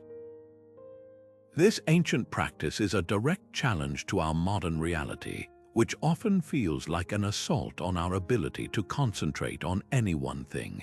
We pride ourselves on our ability to juggle multiple tabs on a browser, respond to messages while in a meeting, and consume media while we work. We call this productivity, but the Stoic Mason would see it as the surest path to mediocrity and error. He understood that true excellence, the kind that builds things that last millennia, is only possible when you give a single task your undivided attention. The modern term for this is deep work, but the ancients knew it simply as the right way to do anything worth doing. When you fully engage with the present task, you are not just completing it faster or with higher quality, you are also building your own character. You are reinforcing the neural pathways of discipline and focus. You are practicing the art of keeping your will in harmony with nature by doing what is right in front of you to the very best of your ability. So the question this discipline leaves us with is not about time management, but about attention management. Look at your day ahead. It is likely filled with a dozen different tasks, large and small. The temptation will be to fracture your attention, to skim across the surface of all of them in an attempt to feel busy. The Stoic artisan invites you to choose differently. Pick one thing, just one. It could be writing a report, having a conversation with your child, preparing a meal, or even just reading for 20 minutes. And for the duration of that task, make it your entire world. Put away the phone, close the other tabs, let the other items on your to-do list wait their turn. Immerse yourself in the texture, the details, and the requirements of that single action. You may find that what seemed like a mundane chore becomes interesting. You will certainly find that you do it better, and more importantly, you will discover that in the complete absorption of the present moment, there is a profound sense of calm and purpose that no amount of multitasking can ever provide. The grand architecture of your life is built not in the anxious planning for the future, but in the mindful, excellent laying of this one single stone, right here, right now. Yet for all their meticulous planning, their profound mental rehearsal, and their disciplined effort, the ancient builders were not infallible. The historical record is not only a catalogue of stunning successes, it is also littered with the silent testimony of colossal failures. Towers that leaned and then fell, bridges that were swept away by floods they were not designed to withstand, domes that cracked under their own weight. These were not hidden away or erased from history. Their ruins often remained, standing as stark, honest reminders of the limits of human knowledge and the unforgiving laws of physics. This honest confrontation with failure is where Stoic resilience finds one of its most powerful expressions. It is the philosophy that a setback is not a verdict of final defeat, but a necessary and invaluable lesson written in stone and mortar. The Roman philosopher Seneca, who witnessed his share of political and personal disaster, framed this with unflinching clarity. He wrote, "Difficulties strengthen the mind as labor does the body." For Seneca, a collapse was not a reason to abandon the craft of building or the project of living well. It was the very fire that taught the builder how to better temper his steel for the next attempt. We can find powerful examples of this learning process etched into the landscape of history. Consider the story of the Roman architect who designed the original Pons Sublicius, the earliest known bridge across the Tiber River. Its wooden structure, while an ingenious feat for its time, was likely vulnerable to rot and the powerful currents of the river. We can imagine a severe flood eventually washing it away. A mindset focused on blame and shame would have seen this as a catastrophic failure. But the Stoic-inspired Roman engineering mindset saw it differently. This collapse was a brutal but effective teacher. It taught them about the hydraulic power of the Tiber in full flood. It forced them to innovate, to develop new techniques for building stronger, more resilient piers that could withstand the current. The knowledge gained from that first bridge's failure directly informed the design of the later, more famous stone bridges like the Pons Fabricius, which still stand strong after more than 2,000 years. The failure of the first was the necessary tuition paid for the success of the second.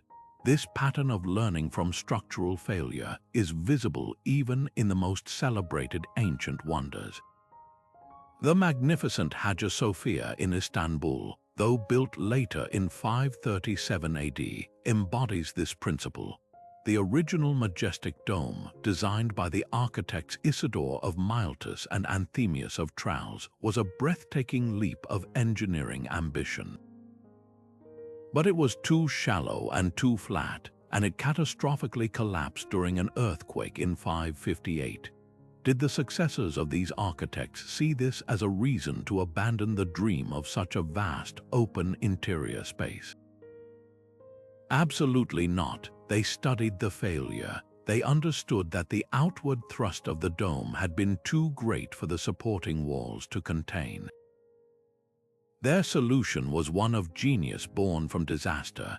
They rebuilt the dome but made it slightly taller and steeper, reducing the horizontal thrust, and they added massive external buttresses to shoulder the load.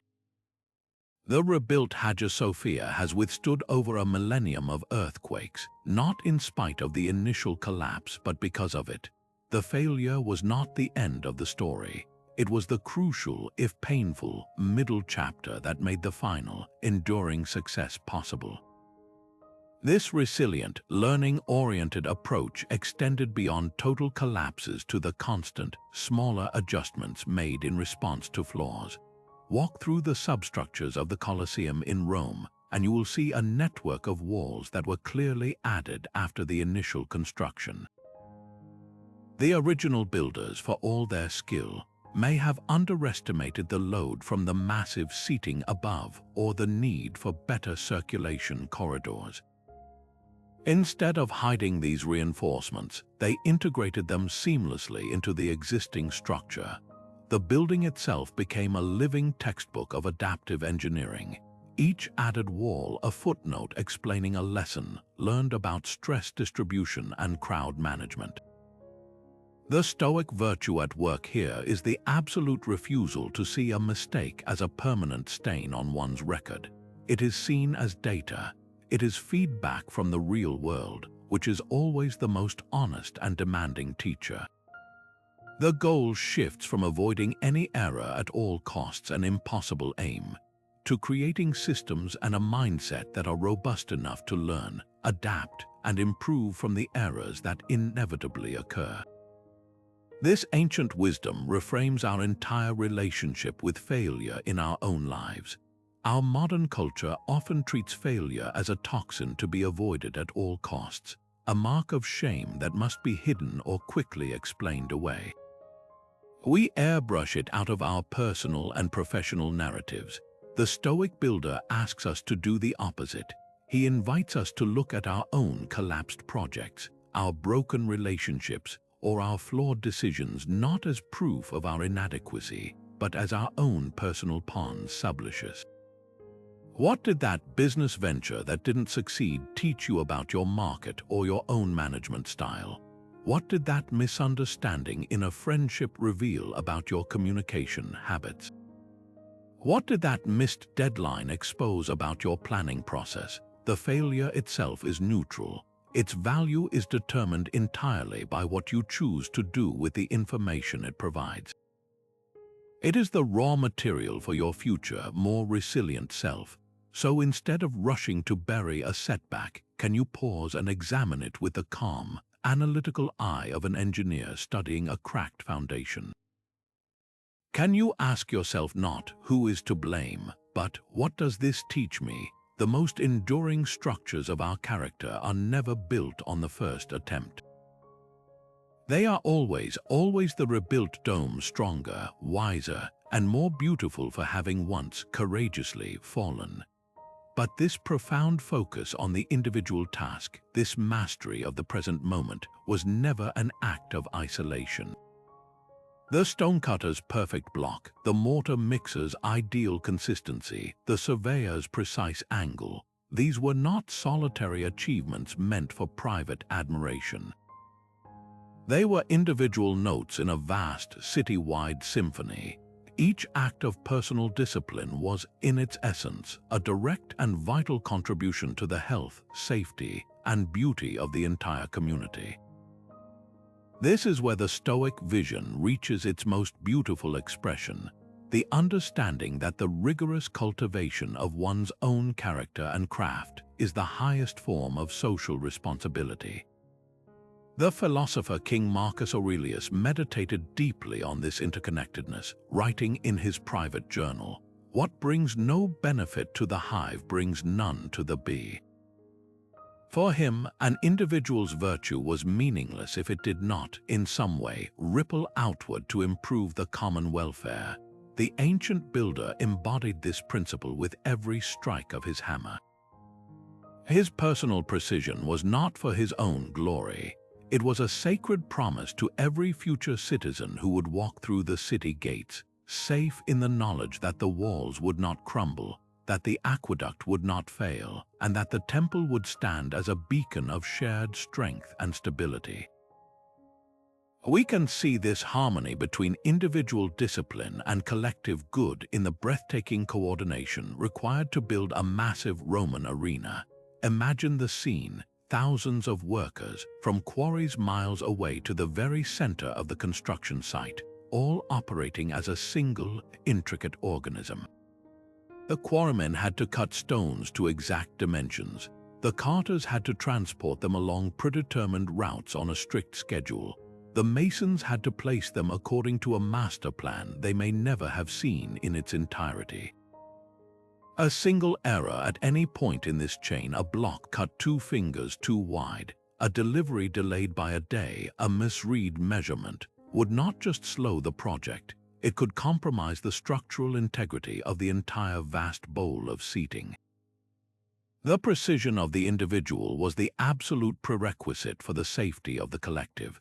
When a family sat in the upper tiers to watch the games, their lives literally depended on the disciplined focus of every single anonymous worker who had handled the stones beneath them. The worker's virtue, his patience, his care, his commitment to his specific duty became the physical foundation of public trust and communal enjoyment. His self-mastery was the invisible mortar that held the city together. This same principle flowed through the lifeblood of the ancient city, its water supply. The construction and maintenance of a Roman aqueduct was a miracle of synchronized individual effort. Surveyors had to maintain unwavering focus over miles of terrain to ensure the gradient was perfect. Plumbers had to carefully pour and seam the lead pipes that channeled the water with meticulous care to prevent leaks and contamination. The workers who maintained the underground sections of the system, the aquarii, performed a dark, cramped, and utterly essential duty, cleaning sedimentation tanks and repairing channels to ensure the water that reached the public fountains remained pure. A moment of carelessness from any one of them, a poorly sealed joint, an ignored crack in a conduit, could introduce disease into the entire city's drinking supply. There was no room for the lax individual. The health of the community demanded the discipline of the one. The aqueduct was not just a marvel of engineering, it was a monumental testament to a shared social contract, where the quality of one's private work directly determined the quality of everyone's public life. The pure water flowing from the public fountain was the ultimate symbol of how individual discipline, multiplied across a community, creates a collective flourishing. This ancient model of interdependence offers a powerful and immediate question for our own modern lives, which can often feel intensely individualistic. We are encouraged to focus on personal optimization, private success, and our own goals. There is value in this, but the Stoic builder asks us to widen the lens. How does your private self-discipline actively benefit your own modern-day hive, your family, your team at work, your circle of friends, your neighborhood? Your discipline might not involve cutting stone, but it manifests in 1,000 other ways. When you choose to be punctual for a meeting, you are respecting the valuable time of everyone else in the room and contributing to a culture of efficiency. When you take the extra moment to communicate with clarity and patience, you prevent misunderstandings that could cause stress and wasted effort for your entire team. When you manage your own emotional reactions and avoid spreading frustration, you contribute to a more peaceful and productive environment for everyone around you. Even the discipline of keeping your personal workspace organized might seem insignificant, but it ensures you can find what you need quickly, preventing delays for others who rely on your work. Your personal virtue is never truly private. It radiates outward, setting a standard, creating calm, and building trust. It is the quiet, daily architecture of your community. So consider the networks you are a part of. In what specific, tangible ways does your commitment to doing your best work, to being your best self, make it easier for others to do and be the same? Now imagine the hands of a stone polisher moving in the same circular motion for hours on end, day after day. His world has shrunk to the surface of a single granite slab, his entire purpose to achieve a flawless, mirror-smooth finish using little more than sand, water, and a flat piece of harder stone. There is no glory here, no dramatic problem-solving, only the mind-numbing, wrist-aching repetition of the same motion, over and over. This was the reality for countless ancient artisans, and it required a form of courage we often overlook, the mental toughness to endure soul-crushing monotony without succumbing to distraction or despair. This is where we encounter a Stoic practice that feels startlingly modern, the deliberate training of the mind to find depth and discipline within the most tedious tasks, to transform boredom itself into a gymnasium for the soul. The Stoics understood that a major part of a virtuous life is not spent in grand, heroic moments, but in the patient, unglamorous execution of necessary duties. The philosopher Epictetus, who focused intensely on the application of philosophy to daily life, spoke directly to this. He advised his students to train themselves to bear the minor irritations and tediums of life, noting that our capacity to handle small annoyances prepares us for larger challenges. He might have said, if you wish to be steady in great things, first learn to be steady in small things. For the stone polisher, the small thing was the endless circular motion. The great thing was the contribution of his perfectly smooth stone to a temple floor that would inspire awe for centuries. His mental endurance was the invisible ingredient that made the physical beauty possible. He wasn't just polishing stone, he was polishing his own will, grinding away at his impatience and his desire for constant stimulation until all that was left was a focused, calm, and unbreakable presence. We can see this discipline in countless humble, essential tasks. Consider the brickmaker whose entire existence was a cycle of mixing clay, packing a mold, drying, and firing. One brick was virtually identical to the next, thousands of times over, or the laborer tasked with tamping earth to create a stable foundation for a road, raising and lowering a heavy rammer onto the same patch of ground until it reached the required density.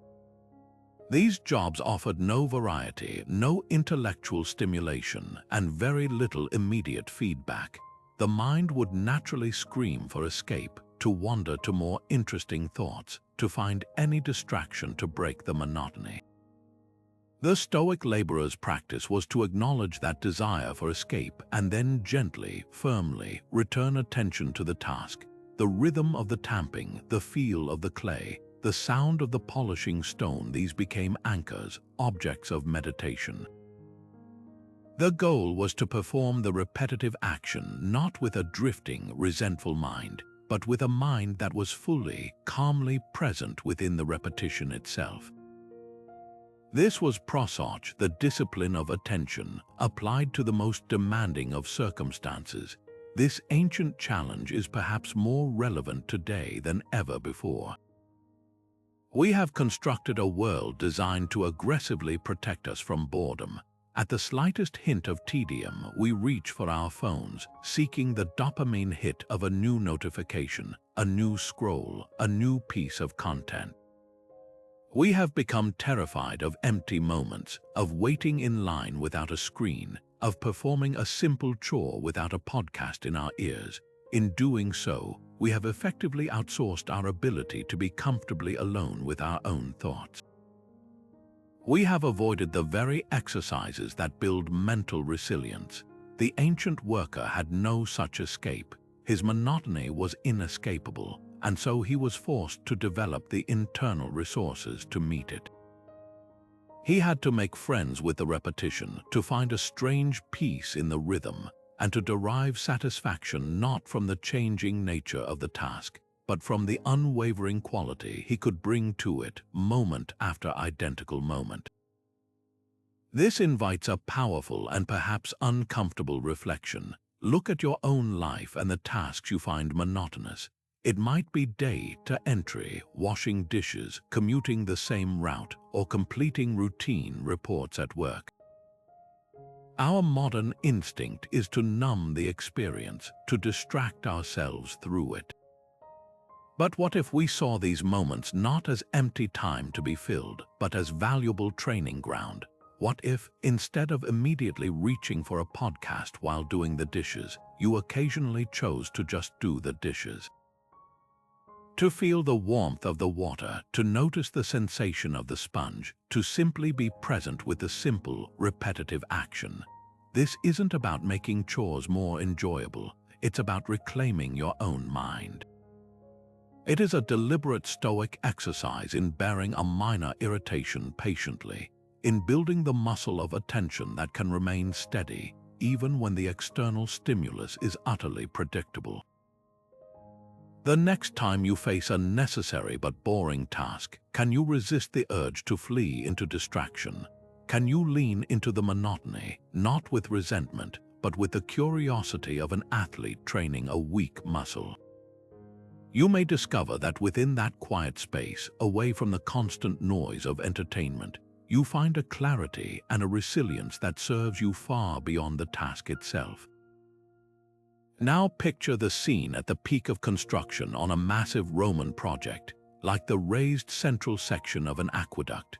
The noise is overwhelming, the constant hammering of 100 masons, the groaning of heavy ropes, the shouted coordination of teams maneuvering a multi-ton block into place with wooden cranes. In this maelstrom of sound, a foreman standing on the ground needs to instruct the team on the winch platform 20 feet above him. He cannot simply shout.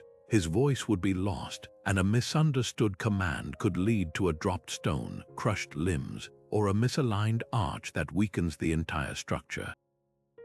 The margin for error is zero.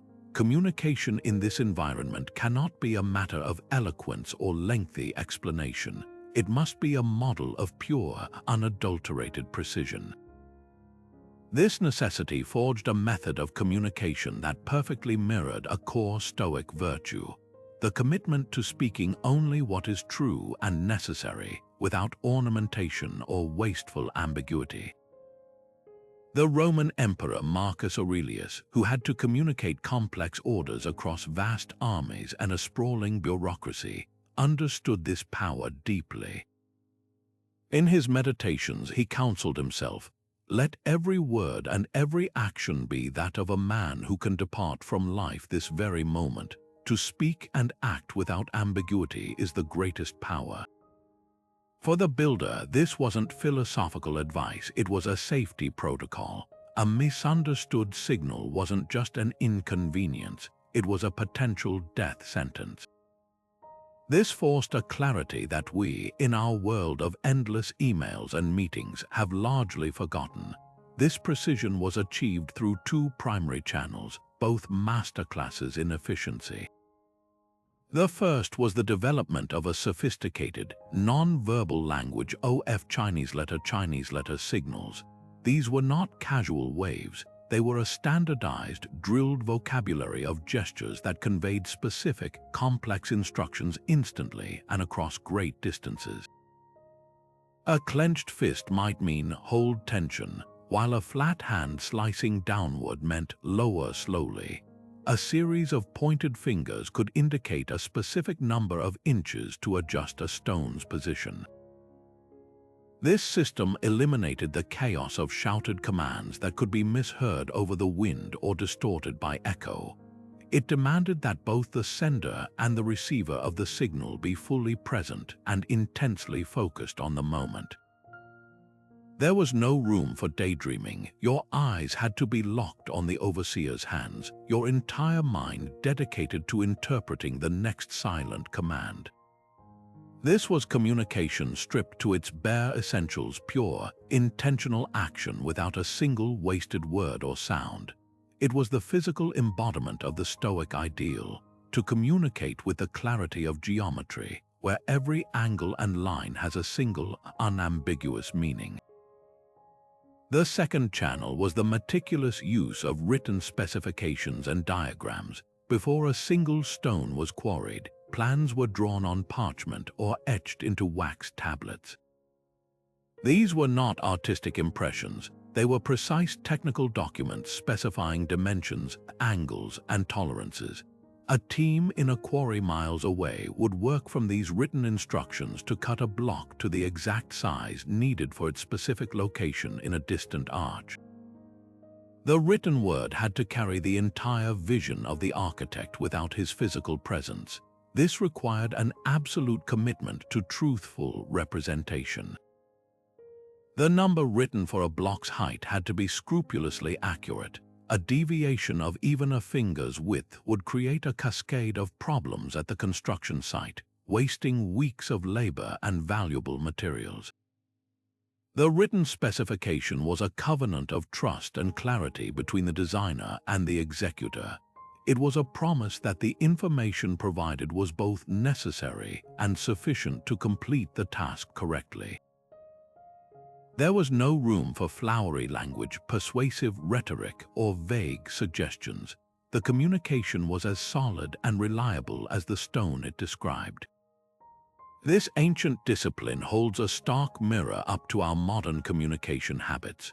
We are drowning in a sea of words, endless emails that bury the main point in the third paragraph, meetings that circle a topic for an hour without arriving at a decision, and social media posts designed more for attention than for understanding. We often mistake volume for clarity and complexity for intelligence. The Stoic overseer would be horrified. His question to us would be simple: what is the essential core of your message? What is the one thing that must be understood? And what is the most direct, unambiguous way to convey it? This isn't about being curt or rude. It is about respecting the most valuable resource your listener possesses, their time and their attention. Precise communication is an act of respect. It says, "I have distilled my thoughts so as not to waste your energy. I trust you with the clear, simple truth. So how can you apply this ancient art to your own daily interactions?" The next time you draft an email, pause before you hit send. Can you cut its length in half without losing the essential meaning? Before you call a meeting, ask yourself, what is the single, decisive question this meeting must answer? And then design the entire agenda around arriving at that answer with maximum efficiency. In your personal conversations, practice the courage of clarity. Instead of talking around a difficult topic, approach it with the directness of a master builder, giving a hand signal with care, but without ambiguity. The goal is not to eliminate all conversation, but to ensure that every word you speak or write carries weight and purpose, building understanding as solidly as an ancient arch. This profound commitment to precise communication, to ensuring every gesture and every written word carried unambiguous meaning, was itself built upon a foundation of deep respect, a reverence for the hard-won knowledge of those who came before, coupled with a courageous willingness to improve upon it when the situation demanded. This is the Stoic balance of tradition and innovation, a mindset that neither blindly worships the past nor recklessly discards it in pursuit of novelty. It is the understanding that true progress is not a sudden rupture from history, but a respectful conversation with it, where the wisdom of the ancestors provides the stable foundation upon which we can carefully build the future. The Stoic philosopher Seneca, in his moral letters to Lucilius, captured this elegant balance with perfect clarity. He wrote, "We are like dwarfs perched on the shoulders of giants, so that we can see more than they, and things at a greater distance, not by virtue of any sharpness of sight on our part, or any physical distinction, but because we are carried high and raised up by their giant size." For the ancient builder, this was not a poetic metaphor, it was the practical reality of their craft. They stood upon the architectural shoulders of generations. We can see this respectful dialogue with the past etched into the very evolution of structural form. Consider the humble arch, one of the most transformative innovations in construction history. The Romans did not invent the arch, they perfected it. Earlier civilizations like the Etruscans and even the Mesopotamians had experimented with corbelled arches and rudimentary curved structures. The Roman engineers studied these ancient prototypes, understood their strengths and their limitations, how they could span space but often lacked stability or required immense, bulky supports. The Roman innovation was the keystone arch, a masterpiece of geometry and physics where a central wedge-shaped stone locked all the other voussoirs into place, distributing weight down through the supporting piers with breathtaking efficiency. They took the traditional idea of the arch and, through careful study and brilliant innovation, transformed it into a tool that could hold up aqueducts, create vast amphitheaters, and crown spaces with magnificent domes. They honored the tradition by studying it. They served the future by daring to improve it. This same balance between the old and the new is visible in their revolutionary use of material. For centuries, the Mediterranean world built with what was available: timber, sun-dried brick, and cut stone. The Romans had immense respect for these traditional materials, but they also faced new challenges of scale and speed that these materials could not always meet. Their innovative response was opus cementitium, Roman concrete. This was not a rejection of tradition, but a staggering evolution of it. They took traditional materials, lime, water, and a sandy volcanic ash called pozzolana, and discovered that mixing them with chunks of rock and rubble created a paste that could be poured into wooden forms and would cure underwater into a mass harder than many natural stones. This new material allowed them to build the curved, complex, and massive structures that defined their empire, from the Pantheon's dome to the harbors at Caesarea. They innovated out of necessity, but their innovation was built upon a deep understanding of the traditional material science that preceded them. They did not throw away the old rulebook, they wrote a thrilling new chapter in it. This Stoic approach asks a vital and deeply personal question of us today, living in an era that often forces a false choice between being a traditionalist or an innovator. We are pressured to either cling rigidly to the ways things have always been done or to chase every new trend with the fervor of a convert. The ancient builder, guided by Seneca's wisdom, shows us a third path. It is the path of the discerning integrator. This means having the humility to acknowledge that we did not arrive here on our own. We are the beneficiaries of countless generations of trial and error, of accumulated wisdom. It means studying the why behind traditional methods before we dismiss them as obsolete. But it also means having the courage and the clarity to recognize when a new tool, a new method, or a new idea genuinely serves a higher purpose, when it allows us to build something stronger, more beautiful, or more beneficial than was possible before. This isn't about innovation for its own sake. It's about innovation in the service of timeless values like durability, function, and community well-being. So how does this play out in your own life? Your traditions might be the workflows you inherited at your job, the communication patterns in your family, or the personal habits that shape your days. The Stoic question is not whether these traditions are old or new, but whether they are still effective and virtuous. Do they still serve the overarching purpose of your work, your relationships, and your character? Are you respecting the giants upon whose shoulders you stand by understanding the original intent behind these traditions, or are you just going through the motions? And when you encounter a new technology, a new philosophy, or a new approach, do you evaluate it not by its shiny novelty, but by its ability to help you build a better life upon that solid traditional foundation? The goal is never to choose between the past and the future, but to do what the master builders did, stand firmly on the time-tested foundation of tradition, while using the best tools of the present to raise a structure that will serve the needs of the future.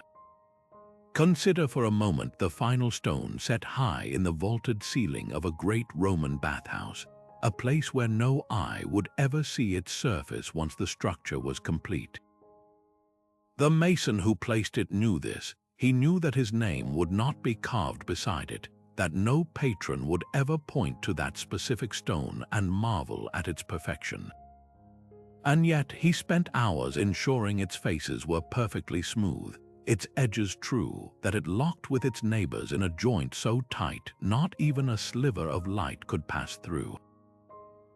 His satisfaction did not come from an audience. It came from the private, unshakable knowledge that he had done the work exactly as it ought to be done. This is the quiet pride of mastery, a deeply Stoic form of joy that is found not in the applause that follows a task, but in the flawless execution of the task itself.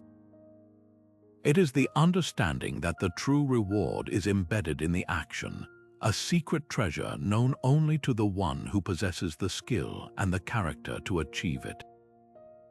The philosopher Epictetus, who began his life as a slave and understood that few things in life are truly ours to claim, pointed directly to this inner wellspring of contentment.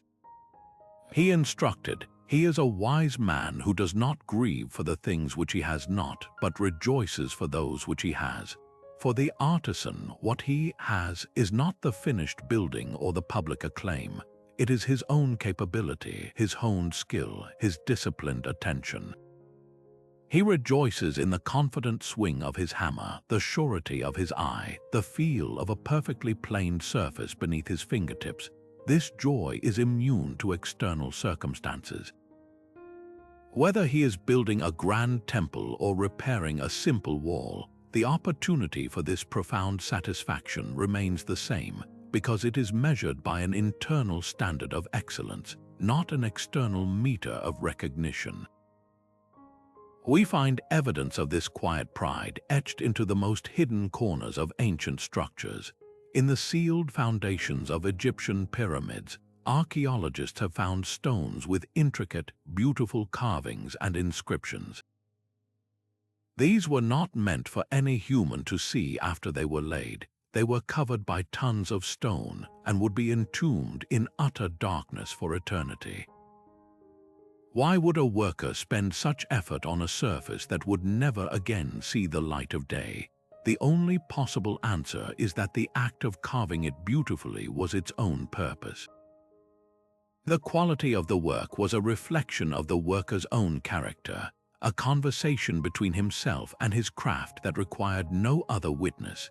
Similarly, the joinery in the hidden roof structures of Greek temples or the underside of Roman furniture often exhibits a level of care that rivals the visible public faces. The dovetail joints are tight, the surfaces are finished, the alignment is perfect.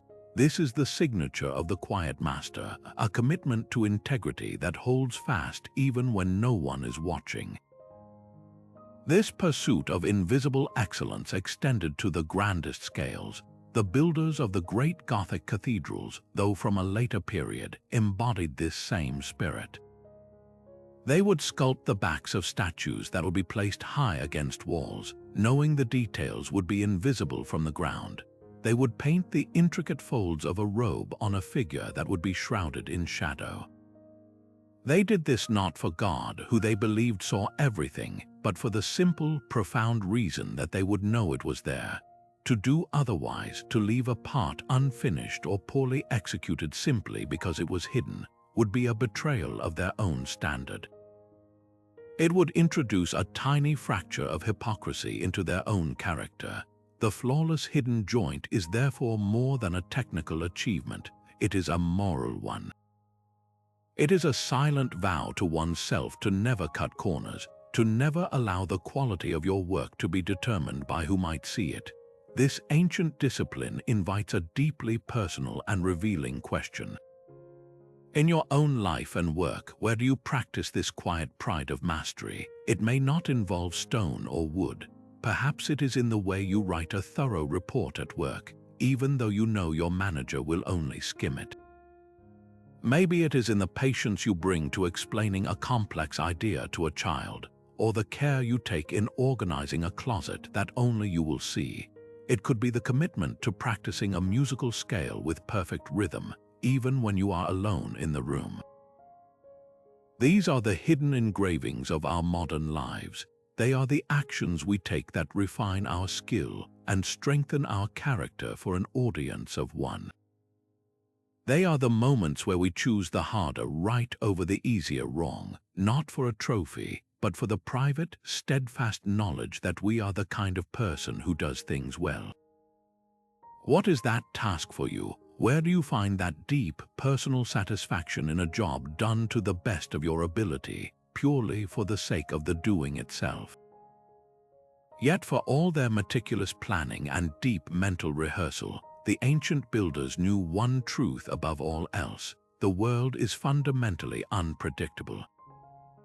The most perfect blueprint could be shattered by an earthquake. A blueprint could be washed away by a flood no one foresaw, or a vital shipment of materials could be lost at sea. To believe otherwise, to assume perfect control, was not wisdom but hubris. This is where their discipline moved from rigid control to intelligent flexibility, embracing the core Stoic practice of expecting the unforeseen. The Roman Emperor Marcus Aurelius, who faced sudden barbarian invasions, plague, and political betrayals, meditated constantly on this reality. He wrote, "The cucumber is bitter. Then throw it out. There are brambles in the path, then go around. That is all you need to know." His point was profound in its simplicity. Do not waste energy raging against the unexpected. Simply accept its presence and adjust your course. For the master builder, this wasn't a philosophy of passive surrender. It was a strategy of active resilience. They didn't just make plans, they made plans that could change. We can see this brilliant flexibility engineered into the very bones of ancient cities, particularly in regions prone to seismic activity.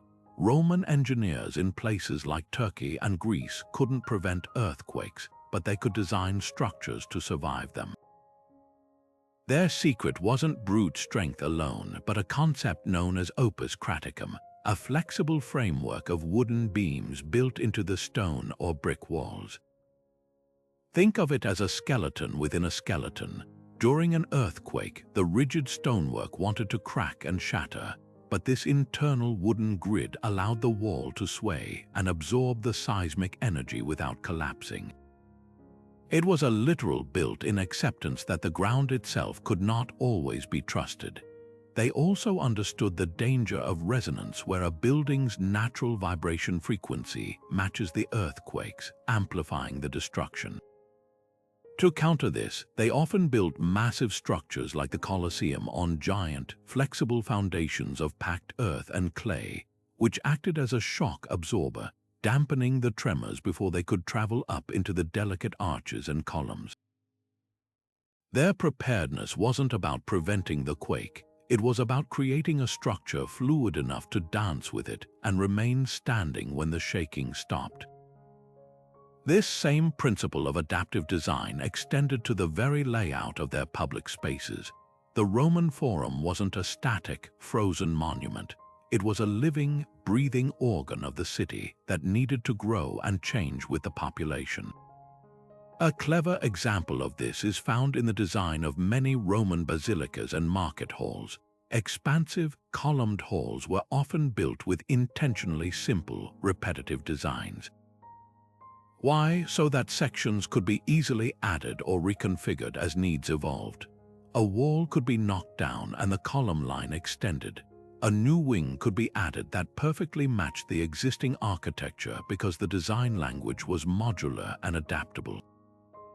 They weren't building for a single moment in time, they were building for a future of unknown demands. This is the physical manifestation of the Stoic mindset, an embrace of flux and a rejection of rigidity. The plan was always written in pencil, never in ink, with ample margins for the edits that reality would inevitably demand.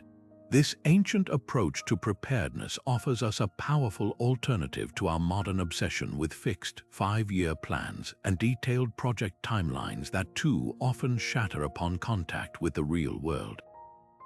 We treat unexpected events as interruptions to our carefully scripted story, as if the universe has made a mistake by not following our personal agenda. The Stoic builder asks us to do the opposite, to write our plans with an inherent flexibility, to build shock absorbers into our schedules, and to design our goals with modular components that can be rearranged when life inevitably throws us a bitter cucumber or a path full of brambles. So how can you apply this? Look at your most important current project or personal goal. Where have you been rigid? Where have you assumed that everything will proceed in a straight, predictable line? Now take a lesson from the Roman engineer and conduct a premeditation of upheavals. What are the 3 most likely earthquakes that could hit your plan? A key person dropping out, a budget cut, a personal emergency, and more importantly, what are the wooden beams of flexibility you can build in now? Perhaps it's cross-training someone else on a key task, having a financial buffer, or defining the core, non-negotiable essence of your goal so that if you have to change the path, you never lose sight of the destination. The goal is not to live in fear of the unexpected, but to build a mind and a method so adaptable that the unexpected becomes simply a new parameter to work with, a chance to demonstrate the strength of your character not by standing rigid, but by bending gracefully and never breaking. And so we arrive at the final, and perhaps most profound, cornerstone of this ancient mindset, the understanding that the true legacy of disciplined thought is not measured in stone and mortar, but in the enduring impact it leaves on culture, on character, and on the very fabric of human possibility. These monumental structures we have marveled at, the aqueducts, the temples, the paved roads that connected continents, they are not merely the products of mental discipline, they are its physical, eternal echo. They stand as a testament to a radical idea that the Stoics held sacred, that the greatest achievements are not those that serve the self, but those that serve the future. That virtue is not only its own reward, but a seed that, once planted, can grow into a forest that provides shade for generations yet unborn. The Roman philosopher Seneca, in his writings on the brevity of life and the importance of meaningful work, pierced to the heart of this concept. He argued, "The wise man will live as long as he ought, not as long as he can." He always reflects concerning the quality and not the quantity of his life. And then, in a stunning affirmation of this legacy, he adds, "He who has lived for others has also lived for himself." The memory of good deeds is immortal. For Seneca, a life well lived was not one that was simply long or comfortable, but one that was rich in purpose and contribution. The memory of good deeds he speaks of is the legacy. It is the aqueduct that still carries water, the law that still brings justice, the idea that still inspires courage 2,000 years after the individual who embodied it has returned to dust. We can see this immortal legacy in the cities that became the textbooks of later civilizations. The Roman grid plan, with its Cardo and Decumanus intersecting at the Forum, was not just an efficient layout for a military camp. It was a template for ordered, communal living that would be copied and adapted for centuries, shaping the cores of great European cities like London, Paris, and Barcelona. The architectural principles of the arch, the dome, and concrete construction did not die with the empire. They were preserved, studied, and reborn during the Renaissance, fueling an explosion of art and architecture that defined the modern Western world. The builders of the Roman aqueducts did not just quench the thirst of their contemporaries. They established a foundational principle of public health and civic responsibility, that access to clean water is a right, a principle that still guides municipal engineering today. Their disciplined thought transcended its immediate purpose and became a permanent part of humanity's toolkit. The city itself, in its enduring form, became the teacher. But this legacy extends far beyond the realm of architecture and into the intangible architecture of human character. The Stoic mental disciplines we've explored, the focus, the resilience, the patient endurance, the quiet pride in one's work, these were not just techniques for building walls. They were a curriculum for building an unshakable self.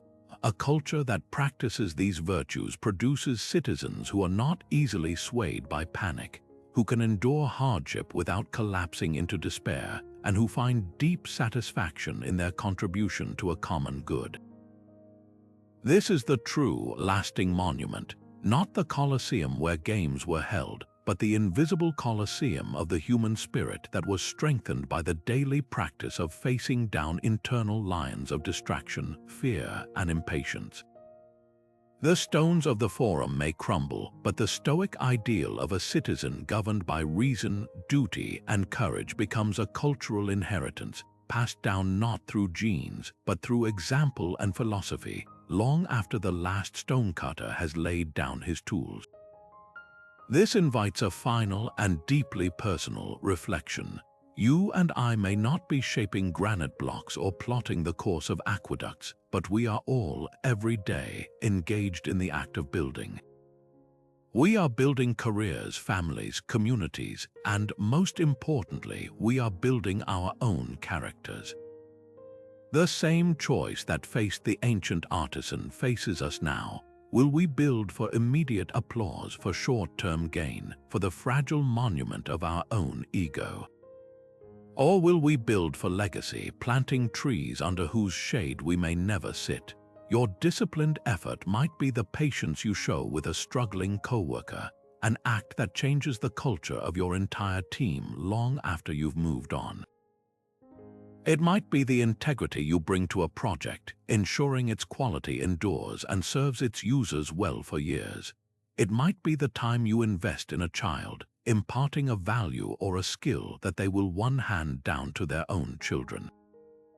These are the invisible aqueducts we construct, the channels through which the clean water of our best efforts flows into the future, often in ways we will never see or be credited for. The Stoic blueprint asks us to find profound satisfaction in that anonymous contribution, to understand that the most enduring structures are often built not of stone, but of influence, of example, and of virtue. So as you look at the architecture of your own life, consider the materials you are using and the foundation you are pouring. What is the immortal memory of your good deeds? What will your disciplined thought build that will stand long after you are gone? So as we stand here, millennia removed from the dust of those ancient work sites, we are left not just with ruins to admire, but with a blueprint for the mind itself. The true machinery behind the aqueducts, the temples, and the roads that still scar the landscape was not made of bronze or rope. It was forged from the intangible virtues of Stoic thought. Clarity of purpose that provided the unwavering vision, unshakable focus that tuned out the chaos to hear the whisper of the chisel, resilient reframing that saw every obstacle not as a barrier, but as the very raw material for innovation. and a patience so profound it measured progress not in days, but in generations, finding satisfaction in the laying of a single stone perfectly for a future one would never see. These were the real tools, and the incredible, liberating truth is that this same mental machinery is not buried with the artifacts. It is just as available to you and me today as it was to a Roman mason under the hot sun. You don't need to lift a 300-ton obelisk to cultivate this strength. Your quarry might be a complex project at work. Your obstacle might be a personal setback. Your temple might be a relationship you are trying to build or a skill you are determined to master. The scale is irrelevant. The principles are eternal. Marcus Aurelius, the philosopher emperor who guided an empire with one hand while wrestling with his own humanity with the other, left us with a final, piercing insight into this power. He wrote, "The soul becomes dyed with the color of its thoughts." Your mind is the ultimate workshop. It is where you choose to either build fortresses of resilience or prisons of doubt. The outer reality of your life, your achievements, your peace, your legacy, will inevitably come to reflect the inner architecture you design within that space. So the question this entire journey leaves us with is a deeply personal one. In your modern world of endless distraction and demand for instant results, how will you choose to apply this ancient mental discipline? Where will you plant your feet and insist on clarity amidst the noise? When will you embrace your next obstacle as the way? And what patient, incremental step will you take today toward a cathedral others might not see for years? The builders of old have passed the tools to us. They are not heavy, they are light as thought, but they are capable of shaping a reality just as enduring. We would love to hear how you plan to use them. Share your thoughts in the comments below on which Stoic principle resonates most with your current challenges. And if you're ready to continue building your inner citadel, subscribe for more insights from the Stoic.